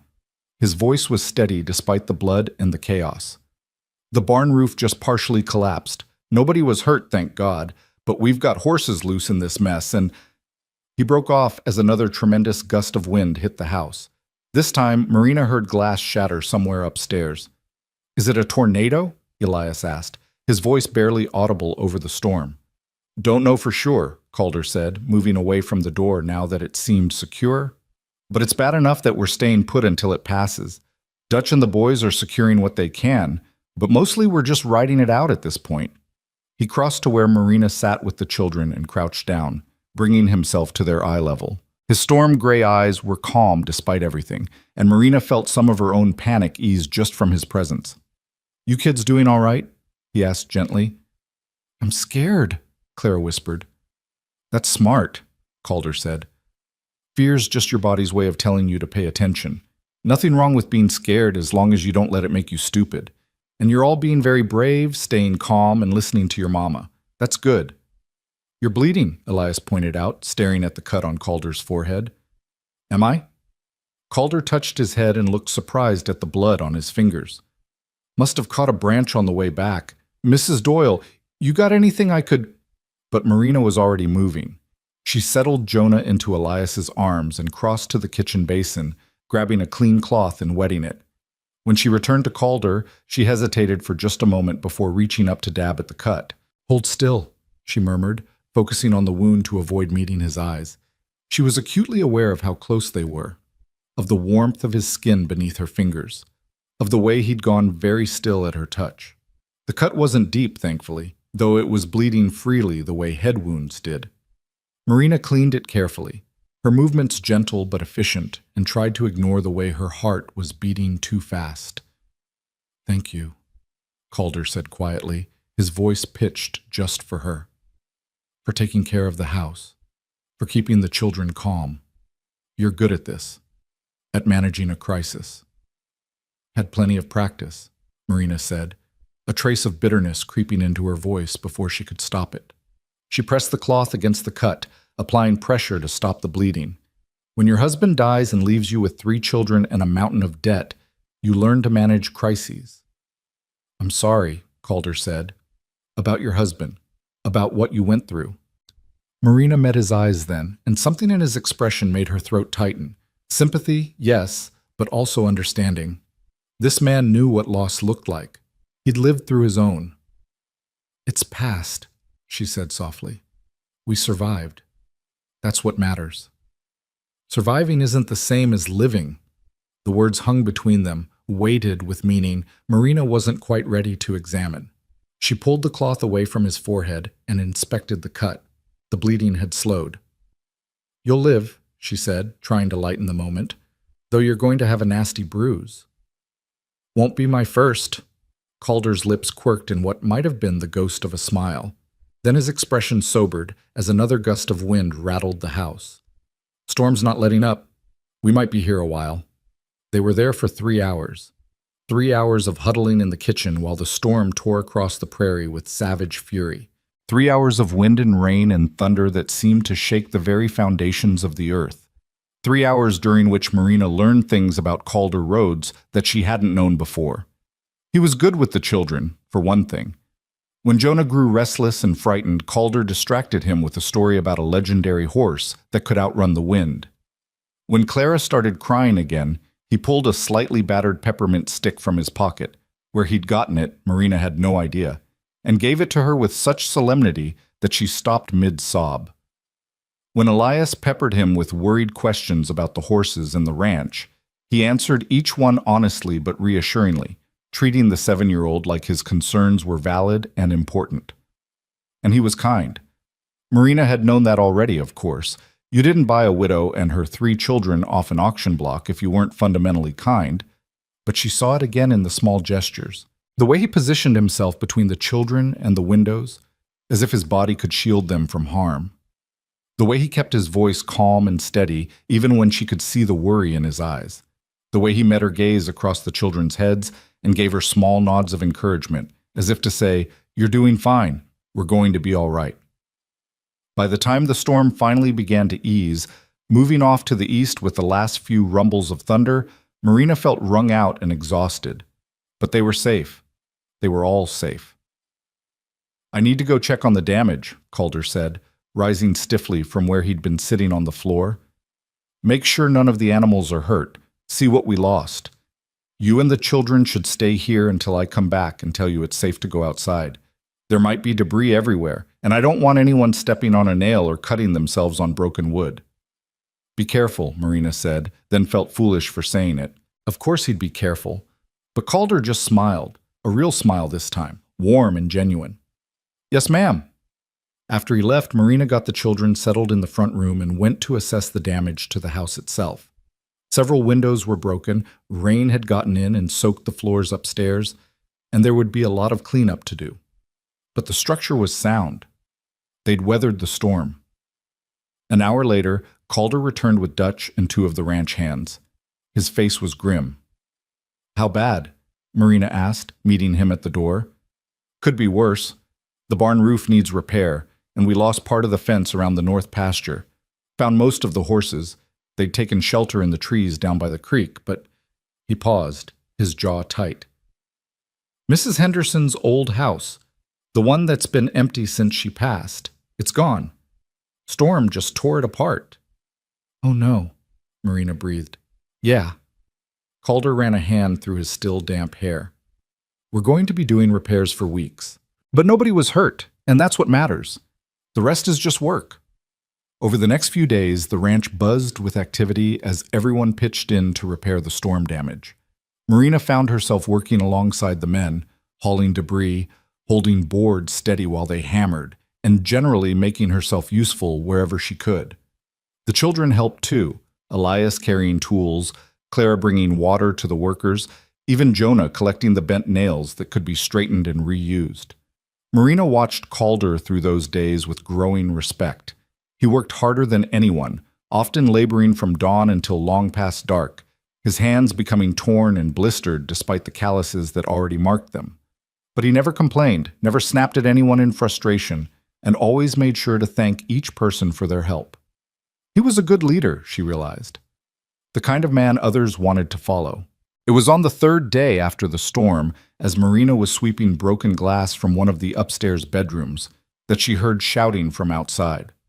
She rushed to the window, now repaired with new glass that Calder had brought from town, and saw a man riding into the yard on a lathered horse. Even from a distance, she could see that something was wrong.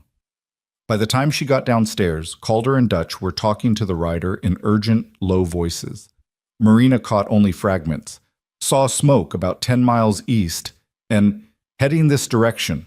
And how much time do we have? What's going on? She asked, approaching them. Calder turned to her, and the expression on his face sent a spike of fear through her chest. Prairie fire, he said. Started by lightning from the storm, most likely. It's burning this direction, and if the wind doesn't change, it could reach us by nightfall. Marina felt the blood drain from her face. She'd heard stories of prairie fires, of how they could sweep across miles of grassland faster than a horse could run, consuming everything in their path. What do? We fight, Calder said simply. We've got the creek to the south. If we can create a firebreak wide enough, we might be able to stop it there.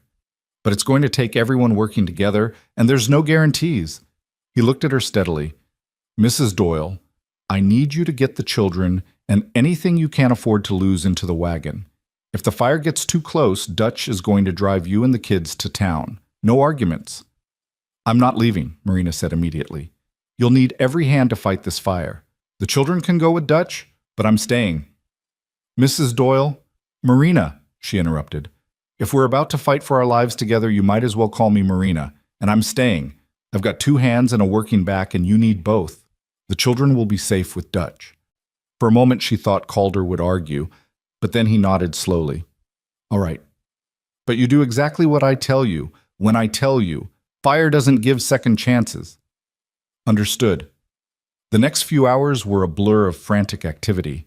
Marina helped Dutch get the children settled in the wagon with supplies and instructions to head for town at the first sign that the fire was getting too close. Elias wanted to stay and help, argued and pleaded, but Marina was firm. You're the oldest, she told him, gripping his shoulders and looking into his eyes. I need you to take care of Clara and Jonah. Can you do that for me? Can you be the brave one and keep them safe? Elias's eyes filled with tears, but he nodded. Yes, Mama. That's my boy. She hugged him tightly, then Clara, then Jonah, trying not to think about the fact that this might be the last time. I love you, all of you, more than anything in this world. Then she turned away before she could change her mind and joined the line of people working to create a firebreak. They used shovels and hoes and their bare hands to clear a strip of land along the south side of the creek, removing every scrap of grass and brush that could catch fire. It was brutal work. The sun beat down mercilessly, and Marina's hands were soon blistered and bleeding. But she didn't stop. None of them stopped. By late afternoon, they could see the smoke on the horizon, a dark, ominous wall that blotted out the sky. The air grew thick and acrid, making every breath burn. The wind had picked up, blowing toward them, and Marina could feel the heat of the distant flames on her face. It's moving fast, Dutch said, appearing beside Calder where he stood surveying their work. Faster than I thought. We might not have enough time to finish the break. Then we make time, Calder said grimly. We're not losing this ranch. Not to fire, not to anything. They worked as the fire drew closer, as the smoke grew thicker, as the world took on an orange, hellish glow. Marina's lungs burned with every breath, and her arms felt like they might fall off, but she kept digging, kept clearing, kept moving. And then, when the fire was close enough that she could hear it roaring like some monstrous beast, when sparks were beginning to fall around them like deadly snow, Calder grabbed her arm. That's it, he said. We've done all we can. Now we wet everything down and pray. They'd filled every barrel, bucket, and container they could find with water from the creek. Now they formed a line and passed the containers from hand to hand, soaking the firebreak, the buildings, even themselves. Marina's clothes were drenched, her hair dripping, and still the fire came on. It hit their fire break just as the sun was setting, and for one terrible moment Marina thought all their work had been for nothing. The flames leaped and danced, testing the barrier they'd created, searching for any scrap of fuel to feed on. The heat was incredible, like standing in front of an open furnace, and Marina had to shield her face with her arm. But the break held. The fire raged along the south side of the creek, burning itself out against the barrier of cleared land and water. It tried to jump across, sparks flying like angry fireflies, but each time the flames found only wet earth and stone. Slowly, agonizingly, the wall of fire began to move past them, sweeping to the east and leaving behind scorched, blackened earth. They'd done it. They'd saved the ranch. Marina sank to her knees, her whole body shaking with exhaustion and relief. Around her, the ranch hands were cheering, embracing each other, some of them actually crying. She felt tears on her own face, but couldn't tell if they were from the smoke or from emotion. Then Calder was there, kneeling beside her, his face black with soot and his eyes red from the smoke. "You all right?" he asked hoarsely. Marina nodded, not trusting her voice. "You fought like a demon," Calder said, and there was something in his expression, admiration maybe, or respect, or something deeper that she didn't dare name. "I've never seen anything like it. You and your children, you're fighters, all of you." "We survive," Marina managed. "That's what we do." "No," Calder said softly, reaching out to brush a streak of soot from her cheek. The gesture was gentle, intimate, and sent a shiver through her that had nothing to do with the fire. "You do more than survive, Marina. You live. You fight for what matters. That's different." Their eyes met and held, and Marina felt the world narrow down to just the two of them. The noise of the celebrating ranch hands faded. The acrid smell of smoke receded. There was only Calder's face, lined with exhaustion and marked with soot, and his eyes looking at her with something that made her heart race in a way that had nothing to do with fear.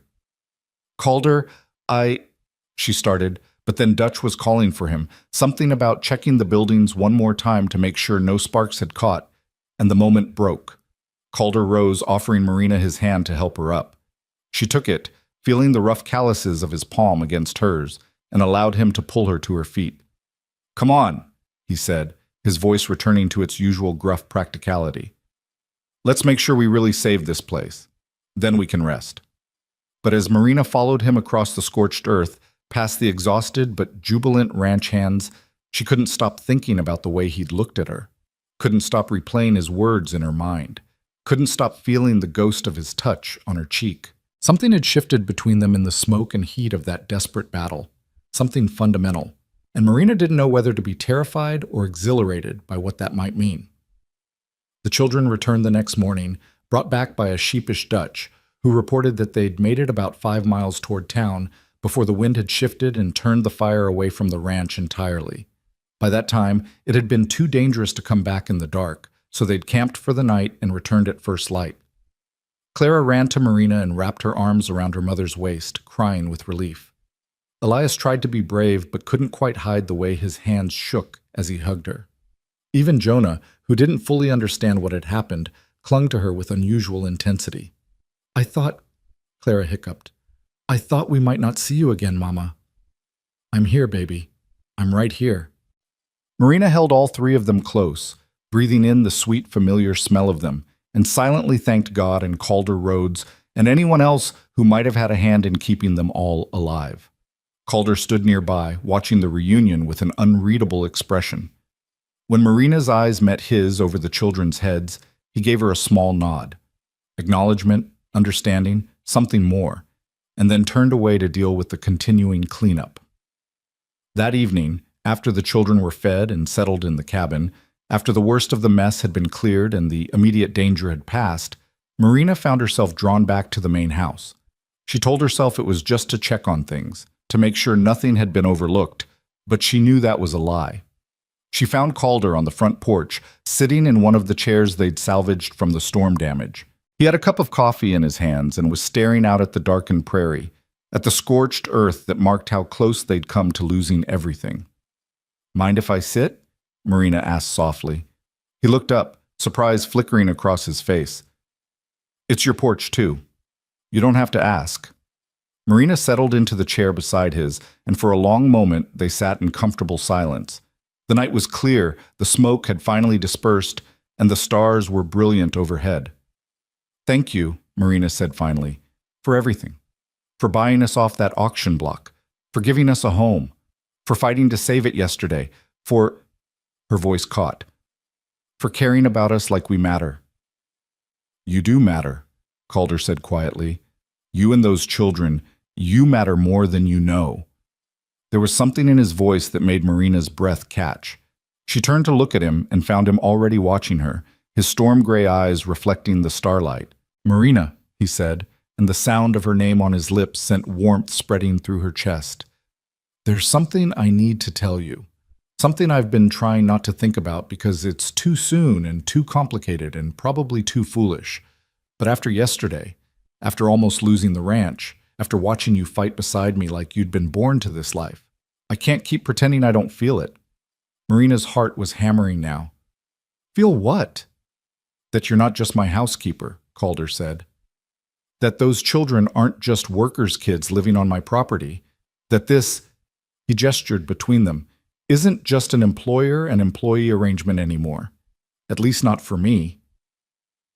The world seemed to tilt. Marina gripped the arms of her chair, trying to find her balance. "Calder, I'm not sure what you're saying." "I'm saying I care about you," he said simply. "I'm saying that somewhere between pulling you off that auction block and watching you scrub my kitchen floors and seeing you dig fire breaks with bleeding hands, I started to care about you in a way that's got nothing to do with contracts or employment. I'm saying that when I think about the future of this ranch, I can't picture it without you in it." Marina couldn't breathe, couldn't think. "You barely know me." "I know enough," Calder said. "I know you're strong and brave and fiercer than anyone I've ever met when it comes to protecting your children. I know you work harder than you should and never complain. I know the sound of your laugh when Clara says something funny, and the way you hum when you're kneading bread, and how you check on each of the kids one more time before you go to sleep at night, even though you're exhausted." "You've been watching me," Marina whispered. "I can't seem to help it." Calder's voice was rough with honesty. "I'm not asking for anything, Marina. I know it's too soon. I know you're still grieving your husband. I know you've got every reason in the world not to trust men or love or promises about the future. I needed you to know. I needed to be honest about what I'm feeling." Marina sat there, her mind whirling, her heart doing complicated things in her chest. Part of her wanted to retreat, to protect herself, to remind him that she was his employee, and this was inappropriate and dangerous. But another part, a part that had been waking up slowly over the past weeks, wanted to lean into this feeling, to admit that she'd been watching him too. That somewhere along the way he'd stopped being the stranger who saved her and become something more. "I don't know what to say," she finally managed. "You don't have to say anything," Calder said. "Not now. Not until you're ready. I just wanted you to know where I stand. The rest, that's up to you. Whatever you decide, nothing changes. You've still got a job here, still got a home here for as long as you want it. No pressure, no expectations, just honesty." He stood then, setting his coffee cup aside. "Good night, Marina. Sleep well." And then he was gone, disappearing into the house and leaving her alone on the porch with the stars and the crickets and the thundering of her own heart. Marina sat there for a long time, trying to make sense of everything, trying to understand how her life had turned upside down so completely in just a few short weeks, trying to figure out what she felt about Calder Rhodes, this gruff, kind, complicated man who'd looked at her like she was something precious. The truth was, she didn't know. She was attracted to him, yes. She'd have to be blind not to notice his strength, his integrity, the way he moved through the world with quiet confidence. And she was grateful to him, deeply and truly grateful for everything he'd done for her and her children. But was that enough? Was gratitude and attraction the same as the kind of feeling that could build a life on? And even if it was she ready? James had only been gone for 8 months. Was it wrong to be feeling this way so soon? Marina had no answers, but as she finally made her way back to the cabin, as she checked on her sleeping children and climbed into bed, she found herself thinking about Calder's words. "When I think about the future of this ranch, I can't picture it without you in it. and she realized, with a start that was equal parts terrifying and thrilling, that she couldn't picture it without him either. The next morning dawned clear and bright, with no hint of the chaos of the past week. Marina woke early and went through her usual routine, dressing, checking the children, starting breakfast. But everything felt different now, charged with new meaning, as if the very air had changed its composition overnight. When she arrived at the main house to prepare Calder's breakfast, she found him already in the kitchen, making coffee with the clumsy competence of someone who'd been doing it for himself too long. "Morning," he said, not quite meeting her eyes. "Morning," she replied, and suddenly the kitchen felt too small, the air between them too thick. They moved around each other carefully, maintaining proper distance, speaking only when necessary. It was awkward in a way it had never been before, and Marina hated it. Whatever else Calder's confession had done, it had disrupted the easy companionship they'd built. It wasn't until she was setting his plate in front of him, eggs and bacon and the toast she knew he preferred slightly burnt, that he caught her hand. "Marina, wait." She froze, acutely aware of his fingers wrapped around her wrist, of the warmth of his touch. "I'm sorry," Calder said quietly, releasing her hand. "I didn't mean to make things strange between us. If I've made you uncomfortable—" "You haven't," Marina said quickly. Then, more carefully, "Or rather you have, but not in a bad way. Just in a different way. I need time to think, Calder, to figure out what I feel, what I want. Can you give me that?" "All the time you need," he promised. "Like I said, nothing has to change unless you want it to." But something already had changed, Marina thought as she returned to her work. The question was whether that change would break what they had or transform it into something even better. She didn't know the answer yet, but for the first time in a very long time, she found herself hoping for the future instead of just surviving the present. And that, perhaps, was the most important change of all. The days that followed Calder's confession fell into a strange new rhythm. On the surface, everything appeared the same. Marina still rose before dawn to prepare breakfast, still managed the household with quiet efficiency, still tended to her children with the fierce devotion that defined her. Calder still worked from sunrise to sunset, still took his meals at the main table while Marina and the children ate at the smaller one, still thanked her for every meal with that slight nod of his head. But beneath the surface, everything had shifted. Marina found herself hyper-aware of his presence in a way she hadn't been before. The sound of his boots on the porch would make her heart skip. The sight of him working in the corral, his shirt sleeves rolled up to reveal tanned forearms, would make her forget what she'd been doing. And sometimes, when she thought he wasn't looking, she'd catch him watching her with an expression that was equal parts longing and restraint. She was thinking about him far too much, and she knew it. But knowing it and stopping it were two entirely different things. It was Clara who first noticed the change, with the uncanny perception children sometimes have for unspoken truths. One evening, as Marina was braiding her daughter's hair before bed, Clara spoke up in that innocent, devastating way of hers. "Mama, do you like Mr. Rhodes?" Marina's hands stilled. "Of course I like him, sweet girl. He's been very kind to us." "No, I mean—" Clara twisted around to look at her mother with serious blue eyes. "Do you like him the way Papa said he liked you? The way that makes people want to hold hands and kiss?" Heat flooded Marina's face. "Clara, that's not— Where did you get such an idea?" "I see things," Clara said matter-of-factly. "I saw how Mr. Rhodes looked at you after the fire, and I see how you get all funny when he's around now, like you forget what you were saying in the middle of saying it. Elias says I'm imagining things, but I'm not. I'm very good at noticing." Marina took a deep breath, trying to figure out how to navigate this conversation. "Mr. Rhodes is a good man, and yes, I care about him. But it's complicated, Clara. Your papa only passed away this year, and I'm not sure it's right to have feelings for someone else so soon." Clara was quiet for a moment, her small face thoughtful. Then she said, "Mama, do you think Papa would want you to be sad forever?" The question hit Marina like a physical blow. "What?" "Papa," Claire repeated patiently, "do you think he'd want you to be sad and lonely forever? Because I don't think he would. I think he'd want you to be happy. He used to tell me that all the time, that he wanted me to be happy. Why wouldn't he want the same thing for you?" Marina gathered her daughter into her arms, blinking back tears. "When did you get so wise, little one?" "I've always been wise," Clara said seriously. "You just don't always notice because I'm small." That night, lying in bed with her children sleeping peacefully beside her, Marina found herself thinking about James for the first time in weeks without the usual crushing weight of grief. She thought about the good times, the way he'd laugh at his own terrible jokes, the pride in his eyes when Elias was born, the gentle way he'd dance with her in their tiny kitchen when the children were asleep. But she also let herself remember the hard times, his stubborn pride that wouldn't let him ask for help, the debts he'd hidden from her, the way he'd sometimes make her feel small with his dismissive comments about women's concerns. James had loved her. She didn't doubt that. But their marriage had been built on necessity as much as affection, two young people making the best of circumstances in a hard world. It had been good, mostly, but it hadn't been the fairy tale she'd once imagined as a girl. And now James was gone, and she was here, and Calder Rhodes was looking at her like she hung the moon and stars. What did she want? That was the question she'd been avoiding, but Clara's innocent wisdom had forced her to confront it.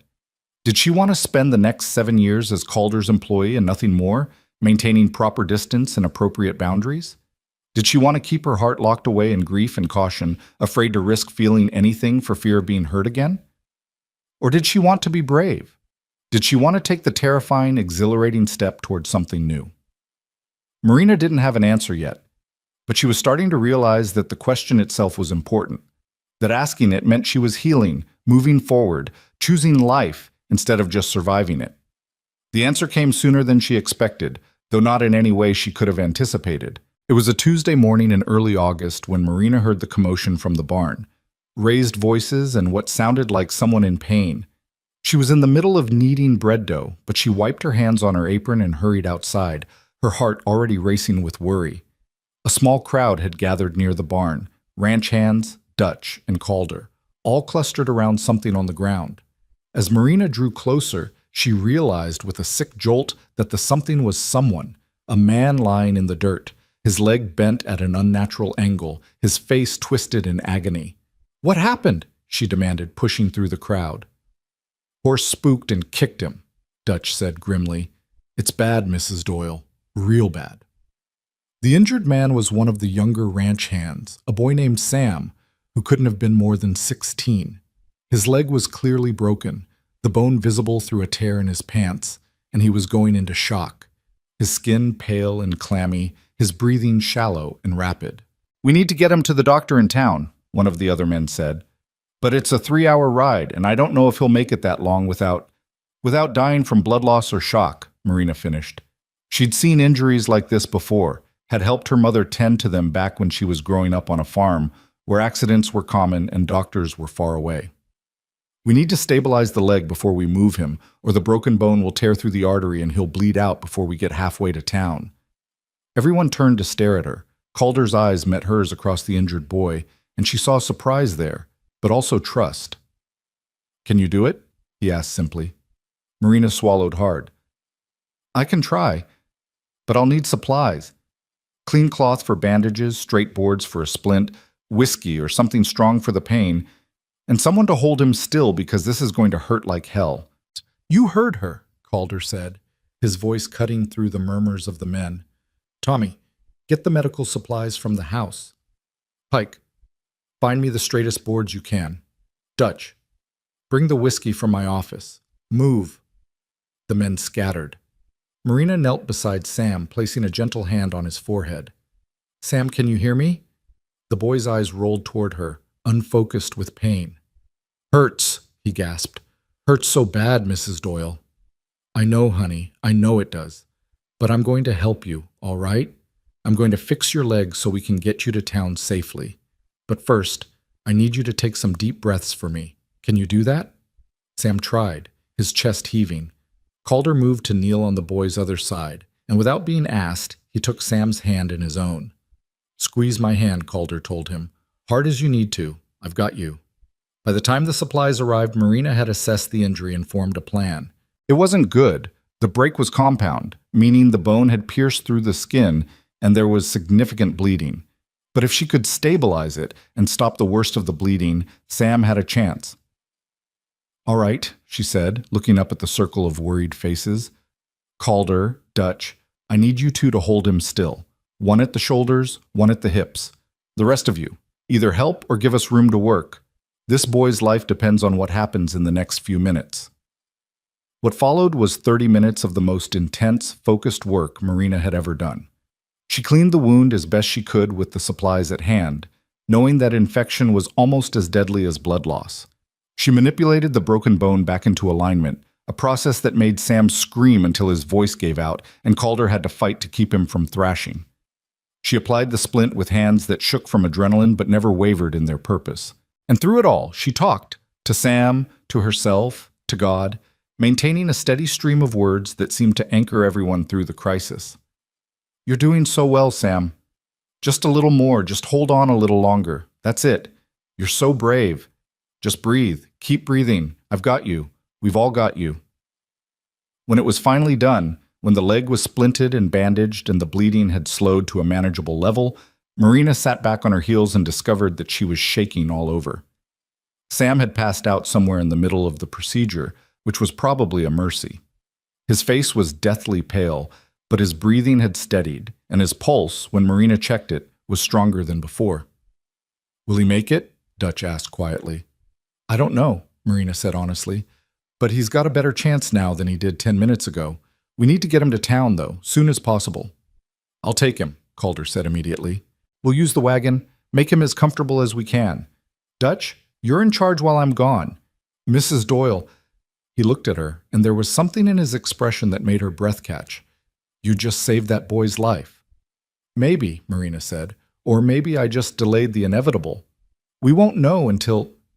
You saved his life, Calder repeated firmly, and I've never seen anything braver or more capable in all my days. Thank you. They loaded Sam carefully into the wagon, cushioning him with blankets and securing the splint so it wouldn't shift during the journey. Marina gave Calder careful instructions for the doctor, what she'd done, what she was worried about, what to watch for on the journey. And then the wagon was rolling out of the yard, carrying the unconscious boy toward town and whatever fate awaited him there. Marina stood watching until they disappeared from sight, only then becoming aware that her apron and dress were covered in blood. Her hands were shaking uncontrollably, and she was on the verge of either laughing or crying or possibly both. Mrs. Doyle? Tommy, the young red-headed ranch hand, approached her hesitantly. I've never seen anything like that. Sam's lucky you were here. I just did what needed doing, Marina said, her voice sounding strange and distant to her own ears. No, ma'am. You did more than that. You were calm and sure when the rest of us were panicking. You knew what to do. If it had been up to us... He trailed off, but the implication was clear. If it had been up to them, Sam would have died. The reality of it hit Marina all at once. The weight of what had just happened, the responsibility she'd taken on, the life that had been in her hands. Her knees went weak, and she would have fallen if Dutch hadn't suddenly been there, his hand firm under her elbow. Easy there, he said gently. It's all right. The hard part's over. You did good, Mrs. Doyle. Real good. I need to... Marina gestured vaguely toward the house. The children. I need to check on the children. And I should clean up. I'm covered in... She looked down at her blood-stained hands and felt bile rise in her throat. I'll check on the young ones, Dutch assured her. You go get yourself cleaned up and take a moment to breathe. Nobody's expecting you to work the rest of the day after what you just went through. But Marina shook her head. No, I need to stay busy. If I stop moving, I'll start thinking. And if I start thinking... She didn't finish the sentence, but Dutch seemed to understand. All right then, but at least wash up first. And maybe change that dress before the children see it and get scared. Marina did as he suggested, walking on numb legs back to the cabin. She found the children playing peacefully, Jonah napping in a patch of sunlight on the porch, Clara tending her garden, Elias helping repair a fence post under the supervision of one of the ranch hands. They hadn't seen what happened. They didn't know how close someone had come to dying today. Marina washed in cold water from the basin, scrubbing the blood from her hands until her skin was raw. She changed into a clean dress, pinned up her hair with trembling fingers, and tried to calm the racing of her heart. But every time she closed her eyes, she saw Sam's pale face, heard his screams, felt the sickening give of bone moving under her hands. She'd done medical work before, helped her mother tend injuries and illnesses on their farm, but she'd been a girl then, following instructions, never bearing the full weight of responsibility. This was different.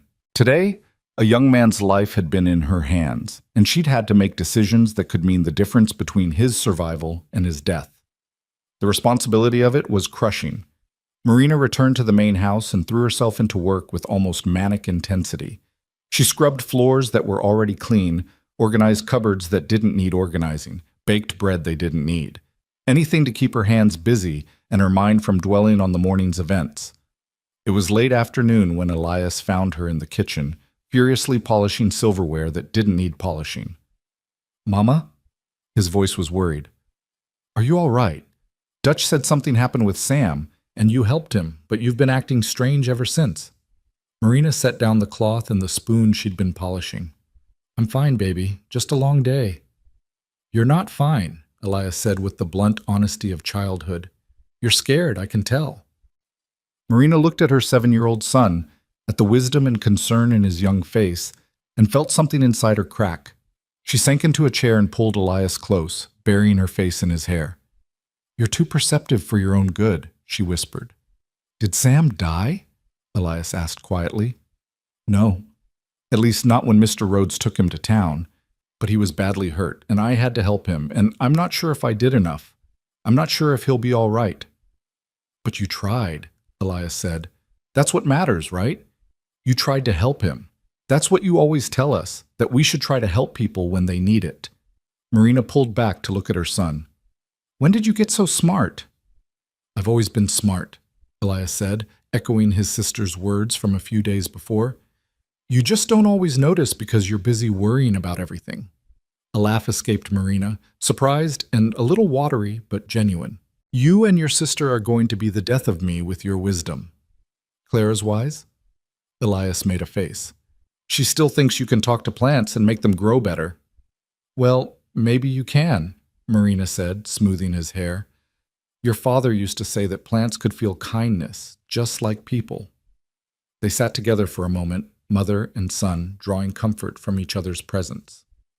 Then Elias spoke again. "Mama, if Sam doesn't make it, it won't be your fault. You know that, right?" Marina felt tears prick her eyes. "I hope you're right, baby. I really hope you're right." Calder didn't return until well after dark. Marina had put the children to bed and was sitting on the cabin porch, unable to settle, when she saw the wagon rolling into the yard. She was on her feet immediately, her heart in her throat, trying to read the answer in the shadows and the sound of hoofbeats. Calder climbed down from the wagon slowly, moving like a man who'd aged a decade in a day. Marina met him halfway across the yard, unable to wait any longer. "Is he—" she started but couldn't finish. "He's alive," Calder said, and the relief that flooded through Marina nearly buckled her knees. "Doctor said it was touch and go for a while, but the leg's set and wrapped properly now, and Sam's young and strong. Doctor thinks he'll pull through, though he'll be laid up for months." "Oh, thank God," Marina breathed. "Thank God." "The doctor wanted me to tell you something," Calder continued. "He said that the work you did, stabilizing the leg, stopping the bleeding, that's what saved Sam's life. Said if we'd tried to move him without doing that first, he would have bled out before we got him halfway to town. He called what you did remarkably skilled medical intervention, which I think is doctor talk for you're a miracle worker." Marina shook her head. "I just did what needed to be done. Anyone would have—" "No," Calder interrupted. "Not anyone. Most people would have panicked or frozen or made things worse by trying to help without knowing what they were doing. You stayed calm. You knew exactly what needed to happen, and you did it, even though you were terrified." "How did you know I was terrified?" Marina asked. "Because I was watching your face," Calder said simply. "I saw the fear in your eyes, saw your hands shaking, but you did it anyway. That's what courage is, Marina. Not the absence of fear, but doing what needs to be done despite it." They stood there in the darkness, the space between them charged with something Marina couldn't quite name. The ranch was quiet. The animals settled for the night, the hands in the bunkhouse. The world reduced to just the two of them standing in the yard under a sky full of stars. I was so scared, Marina admitted quietly. I kept thinking, what if I make it worse? What if I do something wrong and he dies because of me? The responsibility of it, of holding someone's life in your hands, it's terrifying. But you did it anyway, Calder repeated. And that's just one more reason why. He stopped, shook his head. Never mind. It's late, and you've been through enough today. One more reason why what? Marina pressed. Calder looked at her for a long moment, and even in the darkness she could feel the intensity of his gaze. One more reason why I'm falling in love with you, he said quietly. Why I think about you from the moment I wake up to the moment I fall asleep. Why the idea of spending the next 7 years with you as just my employee feels impossible. Why I want... He broke off, running a hand through his hair in frustration. But I promised I wouldn't pressure you. I promised to give you time. Marina's heart was hammering so hard she was surprised he couldn't hear it. Calder, it's all right, he said, stepping back. You don't have to say anything. I shouldn't have brought it up tonight, not after the day you've had. Seeing you today, watching you save that boy's life with such courage and skill and compassion, it made me realize that I can't keep pretending what I feel is going to fade. It's only getting stronger. He turned to go, but Marina's voice stopped him. I'm scared, she said, of this, of you, of what I'm starting to feel. James has only been gone 8 months. What kind of woman starts having feelings for another man so soon after her husband dies? Calder turned back to face her. A human one, he said gently. A living one. Marina, I can't tell you what's right or wrong, what's too soon or not soon enough. All I know is that life is short and uncertain. Sam learned that today. Your husband learned it when the cholera took him. I learned it when my mother was sold away from me and I never saw her again. We don't get guarantees about tomorrow, so all we can do is make the most of today. But what if I'm not ready? Marina whispered. What if I can't be what you need me to be? You already are, Calder said. You're strong and brave and kind. You're a wonderful mother. You work harder than anyone I've ever met. You saved a boy's life today with your bare hands and your courage. You're everything I need, Marina. The question is, am I what you need? Marina looked at him, really looked at him, at the strong lines of his face, weathered by sun and wind and hard work, at the gray eyes that watched her with such open honesty, at the hands that had held a terrified boy steady while she worked to save his life, at the man who had stepped forward on an auction block and said, I'll take all 4, when he could have walked away. And she realized that somewhere along the way, without quite meaning to, she'd started to fall in love with him too. I don't know if I'm ready, she said honestly, but I think I want to try, to see what this could be. If you're willing to be patient with me, if you understand that I'm going to be scared and uncertain and probably make mistakes along the way. The smile that broke across Calder's face was like sunrise, slow and warm and full of promise. I can be patient, he said. I can be anything you need me to be, as long as you're willing to give us a chance. I am, Marina said, and felt the truth of it settle into her bones. I am willing. Calder closed the distance between them in 3 long strides. He reached up and cupped her face in his hands, those rough, calloused hands that were somehow so gentle, and looked into her eyes with such tenderness that it made her want to cry. May I kiss you? He asked softly. Marina nodded, not trusting her voice, and then his lips were on hers, warm and firm and tasting of coffee and promise. It was a gentle kiss, restrained, asking rather than demanding. But beneath the gentleness was heat, passion held carefully in check out of respect for her hesitation. When they finally pulled apart, Marina was breathless and dizzy and more certain than she'd been about anything in a very long time. Oh, she whispered. Yeah, Calder agreed, his voice rough. Oh. They stood there, foreheads touching, breathing each other's air, and Marina felt something inside her chest bloom open, like Clara's garden flowers reaching for the sun. It was terrifying and exhilarating, and right in a way she hadn't expected to feel again.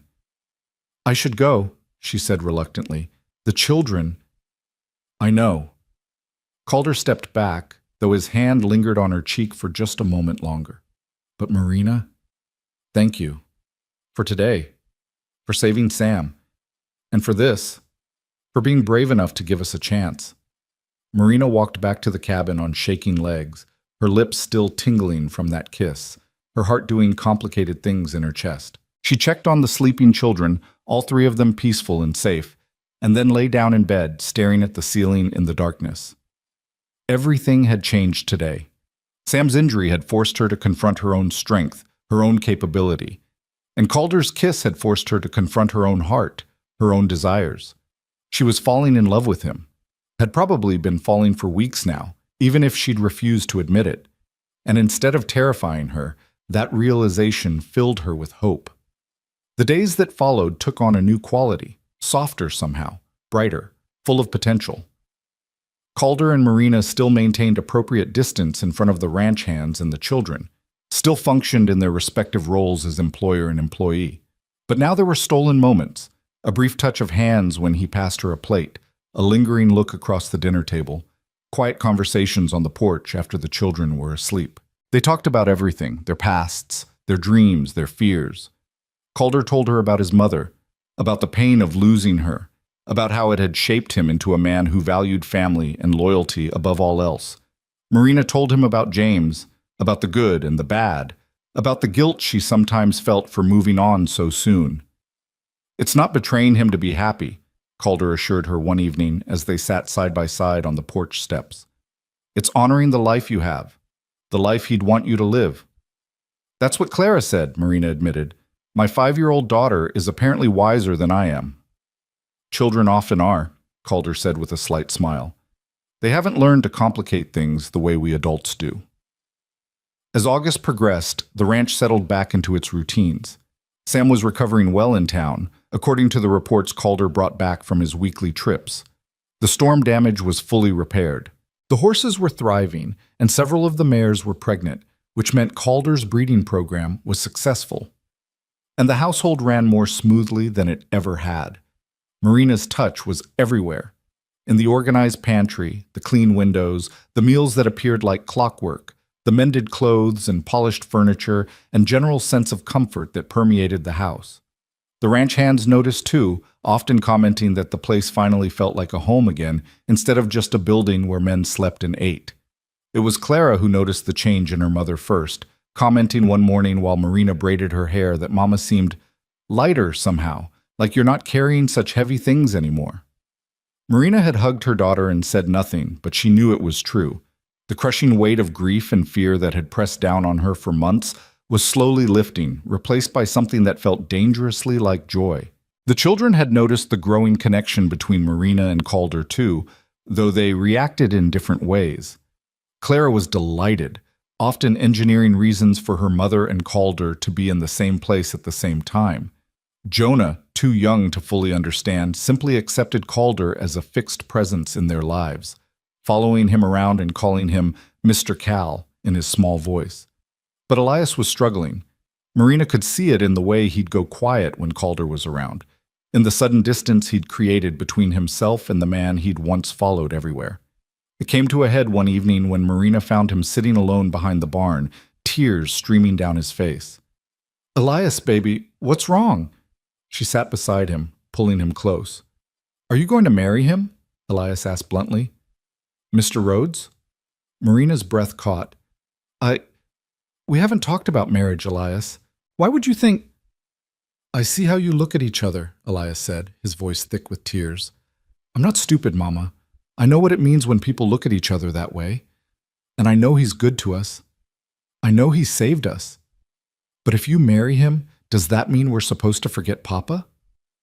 "Oh, sweetheart." Marina's heart broke a little. "No, never. You could never forget your Papa, and I would never want you to. Your father loved you so much, Elias. He'll always be your father, no matter what happens." "But if Mr. Rhodes becomes our new Papa, he won't replace your father," Marina said firmly. "Nobody could do that. But Elias, people can love more than one person in their lives. The love I had for your father doesn't disappear just because he's gone. It's still here." She pressed her hand to her heart. "It's still real and important and part of who I am. But that doesn't mean I can't also have feelings for someone new. Does that make sense? Elias was quiet for a long moment, his face scrunched up in thought. I guess so, he finally said. I don't want to forget him, Mama. You won't, Marina promised. We won't. We'll tell stories about him, remember the good times, honor his memory. And if Mr. Rhodes and I do end up together, if that's what happens, then you'll have someone else who cares about you too. Not a replacement, but an addition. Someone else to help carry the weight, to keep us all safe. He is nice to us, Elias admitted grudgingly, and he knows a lot about horses, and he never gets mad when I ask questions. He is all those things, Marina agreed, but you don't have to like him, Elias. You don't have to want this if it makes you uncomfortable. Your feelings matter too. Elias looked up at her with his father's green eyes. Do you love him, Mama, the way you loved Papa? Marina took a deep breath. I think I'm starting to. It's different from what I felt for your father. We were so young when we married, and our life together was different. But yes, I think I'm falling in love with Calder. He's a good man, Elias, and he cares about you children almost as much as I do. Almost? Elias asked with the ghost of a smile. Well, nobody could care about you as much as I do, Marina said, tapping his nose gently. That's impossible, but he comes pretty close. Elias was quiet again, processing. Then he said, I think Papa would like him. Mr. Rhodes, I mean. Papa always said he wanted us to be taken care of if something happened to him. I think he'd be glad someone like Mr. Rhodes found us. Marina pulled her son into a tight embrace, fighting back tears. I think you're right, baby. I think he would be glad. That conversation marked a turning point. Elias gradually warmed back up to Calder, though he remained more reserved than before, watching their interactions with the careful attention of a child who'd learned too early that the world could change in an instant. But he was trying, and that was enough. It was in early September, as the prairie grass turned gold, and the air began to carry the first hints of autumn's chill, that tragedy struck again. Marina was in the kitchen preparing dinner when she heard the commotion, horses galloping into the yard faster than they should, men shouting, an undertone of panic that made her blood run cold. She dropped the spoon she'd been holding and ran for the door. In the yard, Dutch was climbing down from his horse, his face ashen. Tommy and Pike were with him, both looking shaken, and strapped across another horse was a body covered with a blanket. No, Marina breathed. Oh God, no. Who? It's Mrs. Henderson's daughter, Dutch said, his voice rough with grief. Emily. She was staying in the old Henderson place, what was left of it after the storm. Didn't realize anyone was living there. She must have tried to patch it up herself, make it livable, but the roof gave way. She was inside when it collapsed. Marina pressed a hand to her mouth, horror and grief washing over her.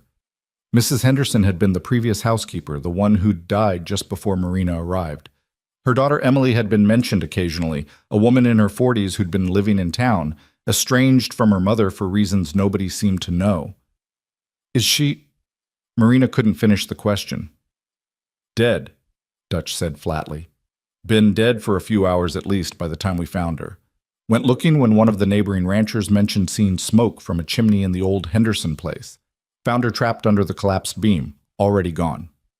Calder emerged from the barn, took one look at the scene, and his face went hard. Get her down from there, he ordered. Bring her to the house. Mrs. Doyle will need... I'll prepare a room, Marina said immediately, already moving toward the house. We can't leave her in the barn like an animal. She deserves dignity. They laid Emily Henderson out in one of the upstairs bedrooms, and Marina cleaned her as best she could, washing away the dust and blood, arranging her hands peacefully across her chest. It was grim work, but necessary work, and Marina did it with the same focus and care she'd shown when treating Sam's injury. When it was done, when Emily was as presentable as possible, Marina stood beside the bed and said a quiet prayer for a woman she'd never met. A woman who'd died alone in a broken-down house, estranged from family, trying to make a home in the ruins of her mother's legacy.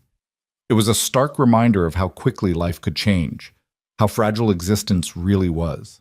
That night, after the undertaker had been summoned from town, after the ranch hands had returned to their normal routines, after the children were safely in bed with no knowledge of the day's tragedy, Marina found Calder sitting on the porch steps, staring out at the darkness.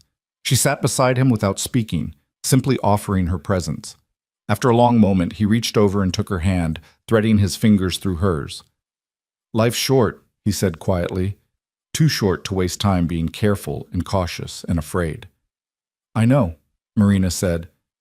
"I've been thinking about something," Calder continued. "About us. About what I want for the future." Marina's heart began to race. "What have you been thinking?" Calder turned to face her, his storm-gray eyes serious in the moonlight. "Marry me," he said simply. "Not 7 years from now when your contract's up. Now, soon. Marry me and let me be a father to your children. Let me love you openly instead of in stolen moments. Let me give you the life you deserve, not as my employee but as my wife, my partner, my equal." Marina's breath caught. "Calder, that's a big step. Are you sure?" "I've never been more sure of anything," he said. "I know it's fast. I know people will talk. But Marina, today proves something to me. Life doesn't wait for us to be ready. It doesn't care if we think it's too soon or what people might say. Emily Henderson died alone in a broken house, and it made me realize I don't want to waste another day pretending I don't want to spend the rest of my life with you." Tears were streaming down Marina's face now. "I'm scared," she whispered. "So am I," Calder admitted. "But I'd rather be scared with you than safe without you. So what do you say, Marina Doyle? Will you marry me?" Marina looked at this man, this rough, kind, honest man who'd saved her and her children, who'd given them a home and dignity and hope. She thought about James, about the life they'd had, and the grief she'd carried. She thought about her children, about the future she wanted for them.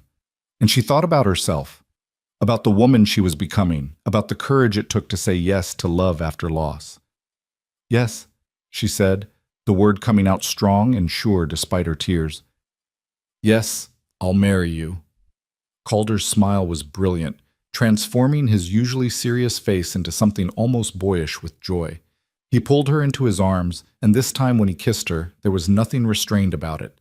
It was passionate and tender and full of promise. When they finally pulled apart, both breathless and grinning like fools, Marina said, "The children, we need to tell them. And we need to figure out when and how soon," Calder said firmly. "As soon as we can arrange it. I don't want to wait, Marina. I've waited long enough." "Soon," Marina agreed and felt joy bubble up in her chest, bright and warm and entirely unexpected. Life was short and uncertain and sometimes cruel. But sometimes, if you were brave enough to reach for it, it was also beautiful. And Marina Doyle, who'd stood on an auction block 8 weeks ago, certain she'd lost everything, was finally brave enough to believe she deserved that beauty. The morning after Calder's proposal, Marina woke before dawn with her heart racing and a mixture of terror and exhilaration coursing through her veins. She lay in bed for a moment, listening to the peaceful breathing of her children, and tried to process the enormity of what she'd agreed to. She was going to marry Calder Rhodes. She was going to become his wife, and he was going to become a father to her children. The life she'd thought was over just 2 months ago was beginning again, in a way she'd never expected. But first, they had to tell the children. Marina rose quietly, dressed, and started her morning routine with hands that trembled slightly. By the time the children woke, she had breakfast ready and was trying to calm her nerves with deep breaths and silent prayers. Today would change everything, and she needed to do this right. "Mama, you're being funny again," Clara observed over her eggs. "All fluttery and distracted." "Did something happen?" "Actually, yes," Marina said, setting down her fork and looking at all 3 of her children. "Something very important happened, and I need to talk to you about it. All of you." Elias immediately went still, his eyes wary. Jonah kept eating, oblivious to the weight of the moment. Clara leaned forward, her blue eyes bright with curiosity. "Mr. Rhodes asked me to marry him," Marina said, deciding that simple and direct was best. "And I said yes." The silence that followed felt endless. Then Clara squealed with delight, bouncing in her chair so hard she nearly knocked over her milk. "Really?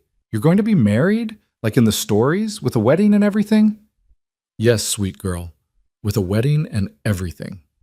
"Can I wear a pretty dress?" Clara demanded. "And flowers in my hair and—" "Clara, hush," Elias interrupted, his voice tight. He was staring at his mother with an expression that was hard to read. When? When is this happening? Soon, Marina said gently. Very soon. Mr. Rhodes and I don't want to wait. Because you love him? Elias asked, and there was something challenging in his tone. Yes, Marina said honestly. Because I love him, and because he loves me, and because he loves all of you too, even if he hasn't said it in so many words. He wants to be a family with us, Elias. A real family. We're already a real family, Elias said, his jaw set stubbornly. We don't need him to make us real. You're right, Marina agreed, keeping her voice calm. We are a real family, the four of us. But Elias, families can grow. They can include new people without erasing the old ones. Your father will always be your father. Nothing can change that. But Mr. Rhodes can be something too, not a replacement, but something additional. Someone who cares about you, who wants to help raise you, who wants to give you opportunities and safety and love. What if I don't want that? Elias's voice cracked, and Marina saw tears gathering in his eyes. What if I just want things to stay the way they are? Marina moved around the table and knelt beside his chair, taking his hands in hers. I know change is scary, baby.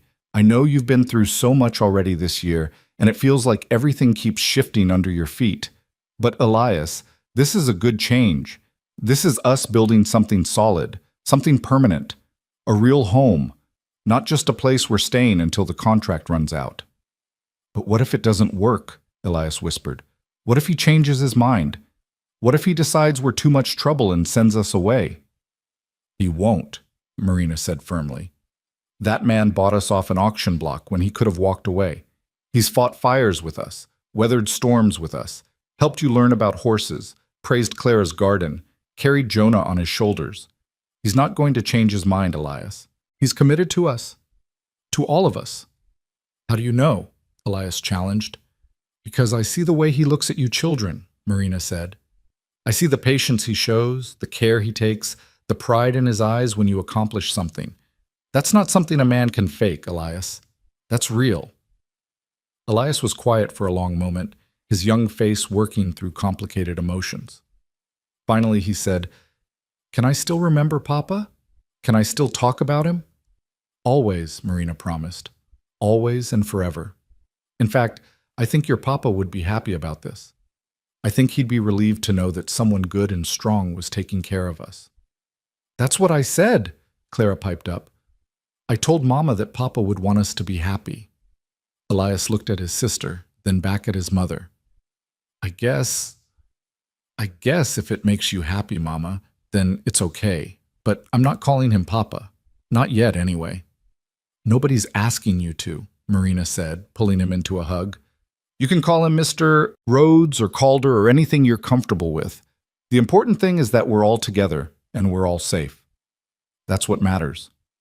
Over Elias's shoulder, Marina saw Jonah watching them with his big, solemn eyes. The 3-year-old didn't fully understand what was happening, but he sensed the emotion in the room. Mr. Cal? He asked in his small voice. Mr. Cal is staying. Yes, baby, Marina said, reaching out to include him in the embrace. Mr. Cal is staying, forever. Good, Jonah said decisively, and went back to his breakfast as if that settled everything. Clara was already planning the wedding in her mind, chattering about flowers and dresses and whether there would be cake. Marina let her talk, grateful for her daughter's enthusiasm, even as she worried about Elias's quietness. But when she looked at her eldest son, she saw acceptance in his eyes. If not quite joy, it was enough. It would have to be enough. That evening, Calder came to the cabin after dinner, his hat in his hands and nervousness written across his face. Marina had told him she'd talked to the children that morning, and now he'd come to face them himself, to make his intentions clear, to answer their questions, to begin the process of becoming part of their family in truth as well as deed. Mr. Rhodes! Clara launched herself at him as soon as he walked through the door, wrapping her arms around his waist.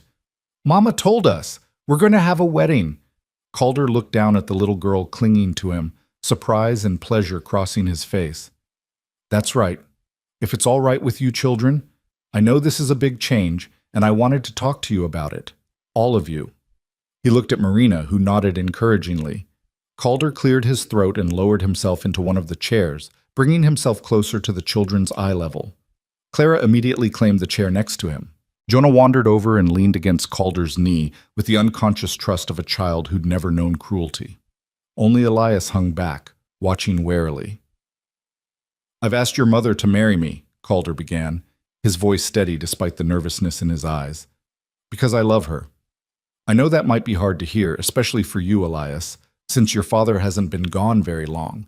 But it's the truth, and I believe in being honest with people, even when it's complicated." "Mama said you love us too," Clara said. "Do you?" Calder didn't hesitate. "Yes, I do. Maybe that seems fast, but sometimes you just know. From the moment I saw you all on that auction block, something in me said, these are your people. These are the ones you're supposed to protect. And every day since then has only made me more certain." "What does that mean?" Elias asked, speaking for the first time. "Protect us? We're not babies who need protecting." "Everyone needs protecting sometimes," Calder said. "Even grown men like me. That's what families do. They protect each other, help each other, support each other. And that's what I want to do for you, not because you're weak or helpless, but because I care about you and I want to make your lives better." "How?" Elias challenged. "How would you make our lives better?" "Well," Calder said thoughtfully, "I'd make sure you always have a roof over your head and food in your belly. I'd teach you about horses and ranching, if you want to learn. I'd help you get an education. There's a school in town, and I'd make sure you could attend. I'd be there when you need someone to talk to, or when you need help with something. I'd celebrate your successes and help you through your failures. I'd be—" He paused, choosing his words carefully. "I'd be someone you could count on. Always." "Like a father," Clara said softly. "If you want me to be," Calder agreed. "But I know I'm not your father. I know your papa was the good man, and I'm not trying to replace him. I'm just trying to be something additional, someone else in your corner." Elias was quiet for a long moment, his face scrunched up in thought. Then he said, "If we don't like you being married to Mama, what happens? Do you send us away?" "No," Calder said firmly. "Absolutely not. You're part of this family, Elias. That doesn't change whether you like me or not. You're stuck with me now just like I'm stuck with you. That's what family means. You don't give up on each other just because things get hard or uncomfortable." "Even if I'm difficult?" Elias pressed. "Even if I don't want to call you Papa or do what you say, or—" "Even then," Calder interrupted gently, "though I hope we can find a way to get along. I think you and I could be good friends, Elias, if you give us a chance. You're smart and hardworking and brave. Those are qualities I respect. And I think your father would be proud of the man you're growing into." At the mention of his father, Elias's eyes filled with tears. "You didn't know him. You don't know what he'd think." "You're right," Calder acknowledged. "I didn't know him, but I know he loved you because your mother has told me so. And I know he'd want you to be happy and safe. So I'm asking you to give me a chance, Elias, not to replace your father, but to be someone who cares about you and wants good things for you. Can you do that?"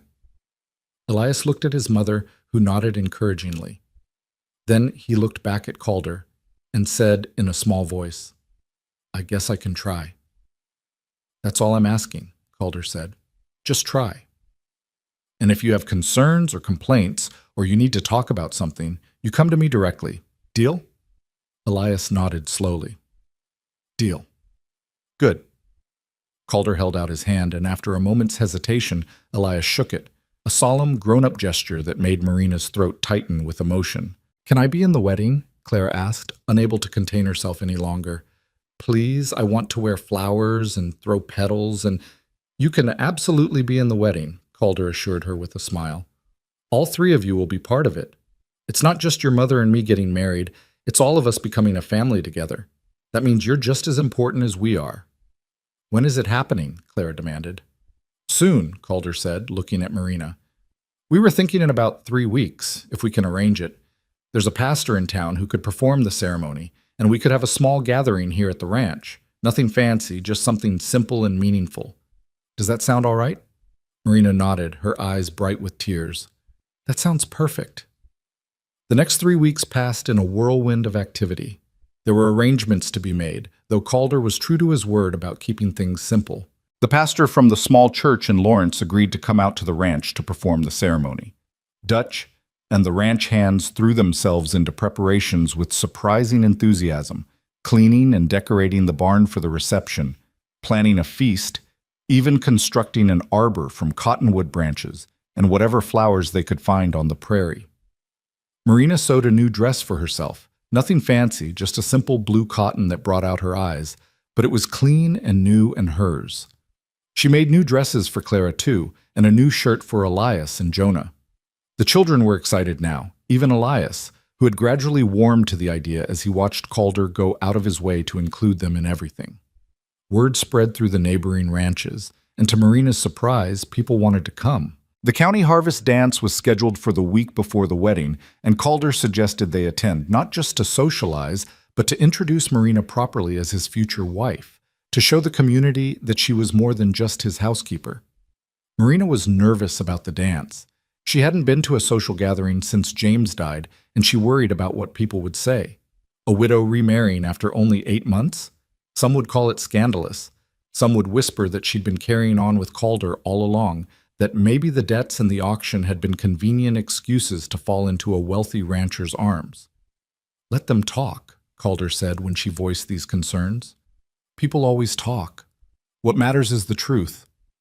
That I saw a woman and her children in trouble, that I helped because it was the right thing to do, and that somewhere along the way, I fell in love. There's nothing shameful in that." "But what if they're cruel to the children?" Marina worried. What if someone says something that hurts them?" "Then I'll deal with it," Calder said firmly. "And so will you. Marina, you're one of the strongest people I've ever met. You can handle whatever anyone throws at you, and the children are resilient. They'll be fine." The night of the harvest dance arrived cool and clear, with autumn stars brilliant overhead.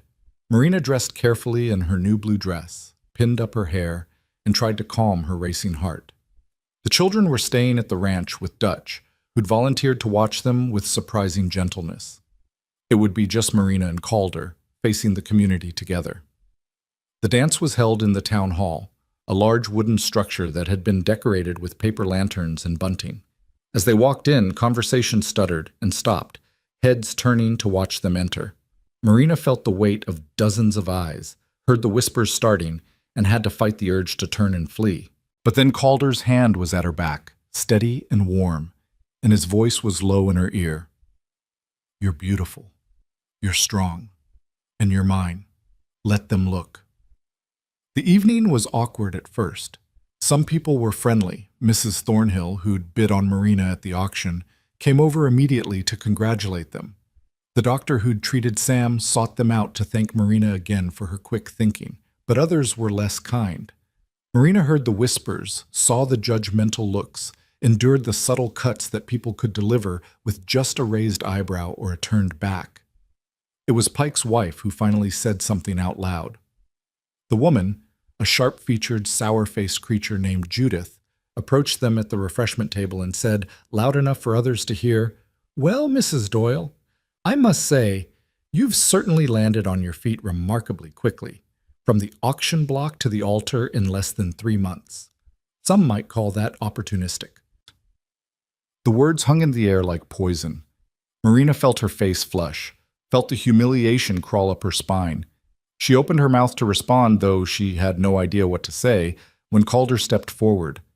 "Mrs. Pike," he said, his voice cold as winter ice, "I'm going to give you one chance to apologize to my future wife, one chance to take back those words and walk away. Because if you don't, you and your husband are going to be looking for employment elsewhere. I don't tolerate cruelty on my ranch, and I certainly don't tolerate anyone insulting the woman I love." Judith Pike's face went white, then red. "You can't just—" "I can," Calder interrupted, "and I will. Now, do you have something to say to Mrs. Doyle?" The hall had gone silent. Everyone was watching. Judith looked around, realized she had no support, and muttered something that might have been an apology before hurrying away. Pike himself, who'd been standing nearby, gave Calder an apologetic nod and followed his wife. The tension broke. Conversation resumed, though more subdued now. And Marina realized that Calder had just drawn a line in the sand, had made it clear that she was under his protection, that anyone who wanted to hurt her would have to go through him first. "Thank you," she whispered. "Nothing to thank me for," Calder said. "You're going to be my wife. That means we stand together, always." As the evening progressed, more people approached to offer genuine congratulations. The story of how Marina had saved Sam's life had spread, and several ranchers made a point of thanking her, saying they'd sleep easier knowing someone with medical skills was in the area. By the time the dancing started, Marina was feeling more relaxed, more accepted. "Dance with me," Calder said, offering his hand. Marina hesitated. "I haven't danced since James died. I'm not sure I remember how." "Then I'll lead," Calder said simply. "Trust me." She took his hand and he led her onto the floor as the fiddlers struck up a waltz. For a moment, Marina stumbled, uncertain, but then Calder's arm was around her waist, strong and sure, and his hand was holding hers with gentle firmness. "Just follow me," he murmured, "one step at a time." They moved together, finding their rhythm, and Marina felt something in her chest loosen and expand. Around them, other couples danced, lantern light flickering across their faces. Someone was laughing. The fiddles sang. And in Calder's arms, Marina felt safe and cherished and finally home. "I love you," she said quietly, the words coming easily for the first time. "I know I haven't said it enough, but I do. I love you, Calder Rhodes." His smile was brilliant, transforming his usually serious face.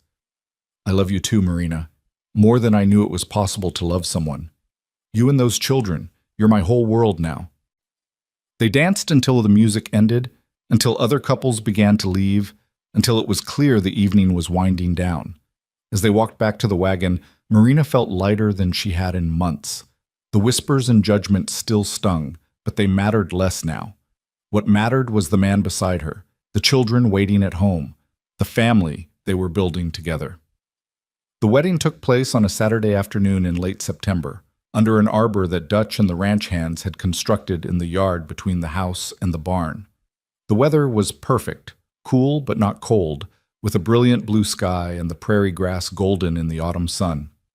The pastor stood waiting, his Bible in hand, while a small crowd of neighbors and friends gathered to witness. Marina stood in the cabin, her hands trembling as she pinned up her hair one more time. Clara was beside her in her new dress, practically vibrating with excitement.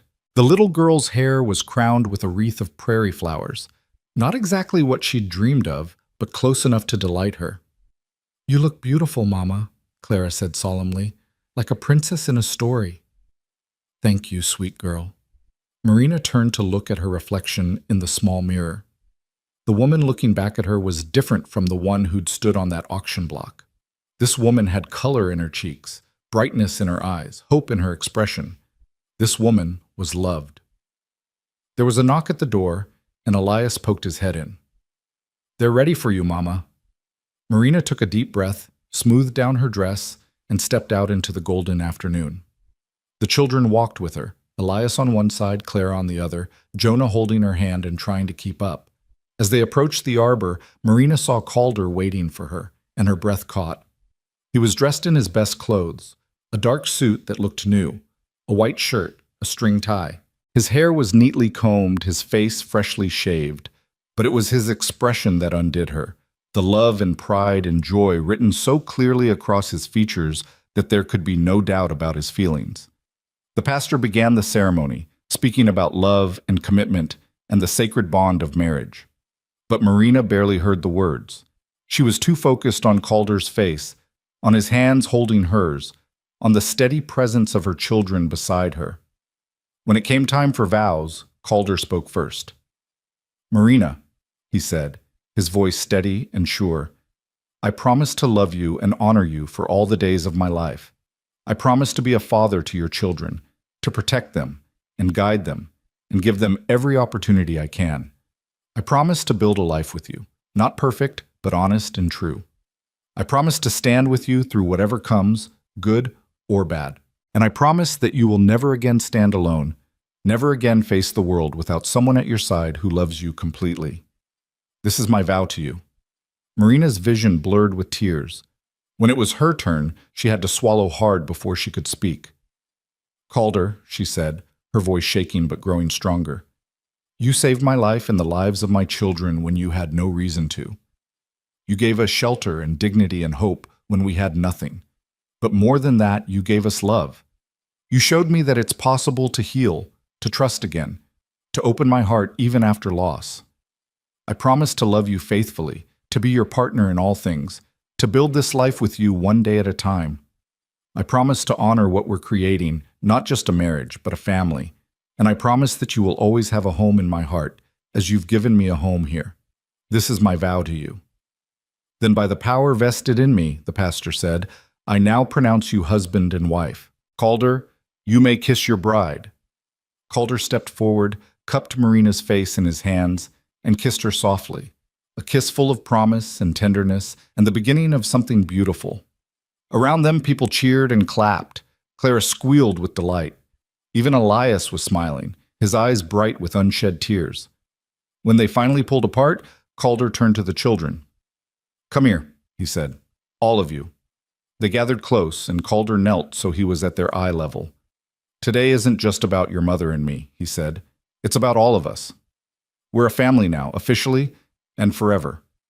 And I want to make a promise to each of you too. He looked at Elias first. I promise to teach you everything I know about ranching and horses and being a good man.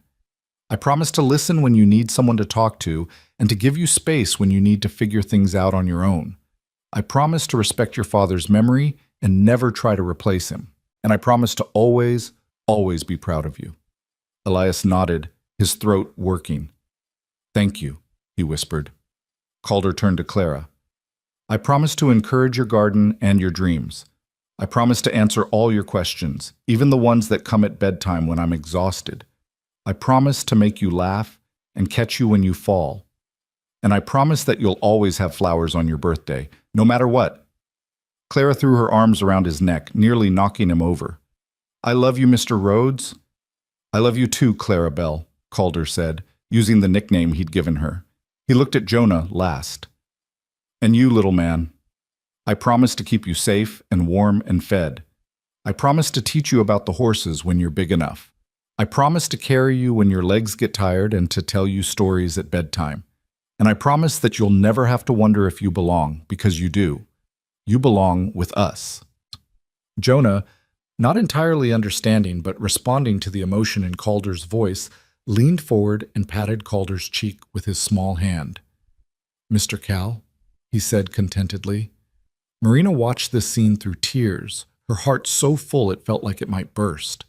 This was it, the moment when they truly became a family, not because of legal contracts or employment arrangements, but because of love freely given and received. The reception that followed was joyful and chaotic. Dutch had organized a feast, roasted beef, fresh bread, vegetables from Clara's garden, and 3 different kinds of pie. The ranch hands played music, and people danced in the yard as the sun sank toward the horizon.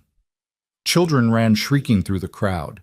Neighbors who'd been skeptical at the dance now offered genuine congratulations. Even Pike's wife managed a stiff smile and a nod.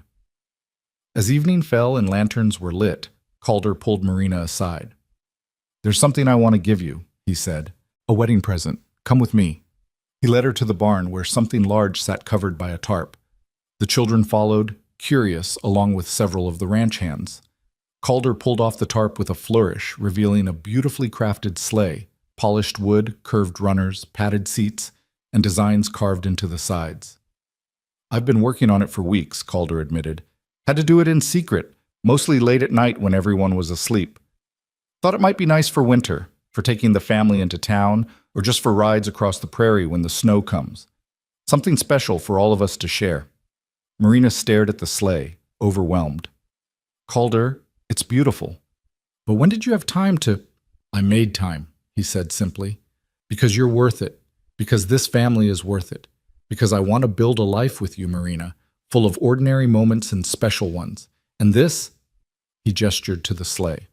This is for the special ones. For Christmas mornings and first snows and any other time, we want to remember that we chose this. That we chose each other.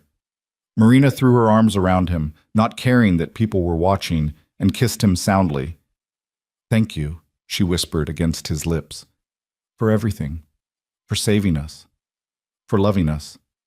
For giving us a future. Thank you for saying yes, Calder murmured back. For taking a chance on a rough cowboy who had no business thinking someone like you could love him. I do love you, Marina said, more than I ever thought possible. The celebration continued long into the night. Marina danced with Calder, with Dutch, with several of the neighboring ranchers who wanted to welcome her properly to the community. The children played until they were exhausted, and one by one they fell asleep in various corners. Clara curled up on a hay bale, Jonah in Dutch's arms, even Elias eventually dozing off against the barn wall. As the last guest departed and the ranch hands headed to the bunkhouse, Marina and Calder gathered their sleeping children and carried them to the cabin. But at the door, Calder hesitated. Actually, he said, I was thinking, maybe tonight we put the children in the cabin and you come stay in the main house. With me. As my wife. Marina looked at the house. Her house now, as much as Calder's, and nodded. Let me get them settled first. Make sure they're comfortable and safe. Then I'll come to you. She tucked each child into bed with gentle hands and whispered prayers. Elias stirred as she kissed his forehead, his eyes opening sleepily. Mama? Is everything different now? Yes, baby, Marina said softly. Everything's different, but different in a good way. You're safe, Elias. We all are. And we're going to stay that way. Promise? Elias whispered. Promise, Marina said firmly. Now sleep. Tomorrow's a new day, and we'll face it together. She left a lamp burning low and walked across the yard to the main house, where Calder waited on the porch. The night was cool and clear, stars brilliant overhead, and Marina felt peace settle into her bones. This was home.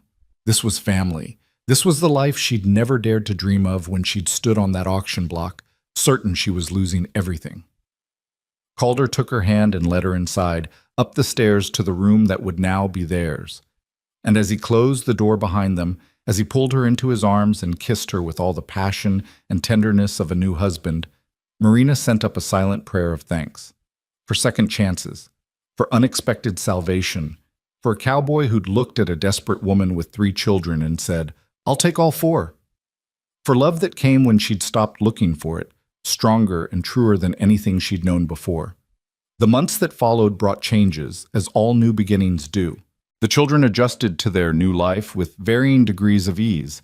Clara immediately and joyfully, Jonah without really understanding that anything had changed, and Elias more slowly but with growing acceptance.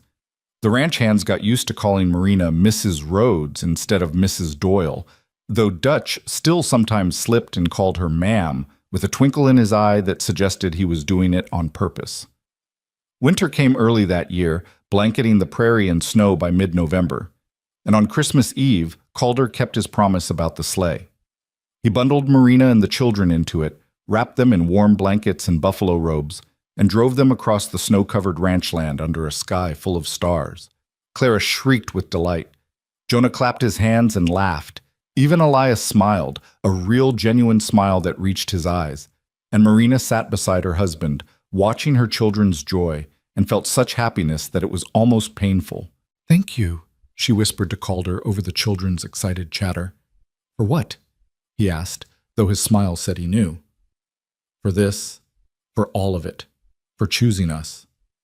Marina, Calder said, pulling the sleigh to a stop and turning to face her, I didn't choose you.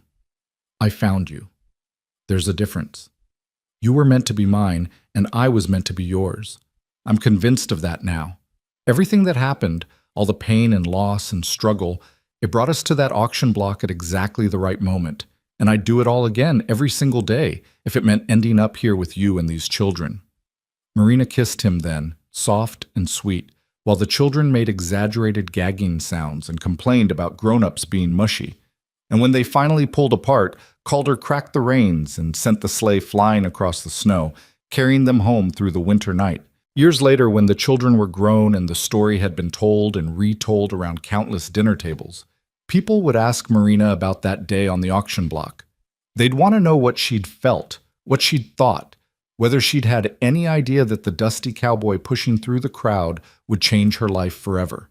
And Marina would smile and say that no, she hadn't known. She'd been too terrified, too focused on keeping her children close, too certain that she was losing everything that mattered.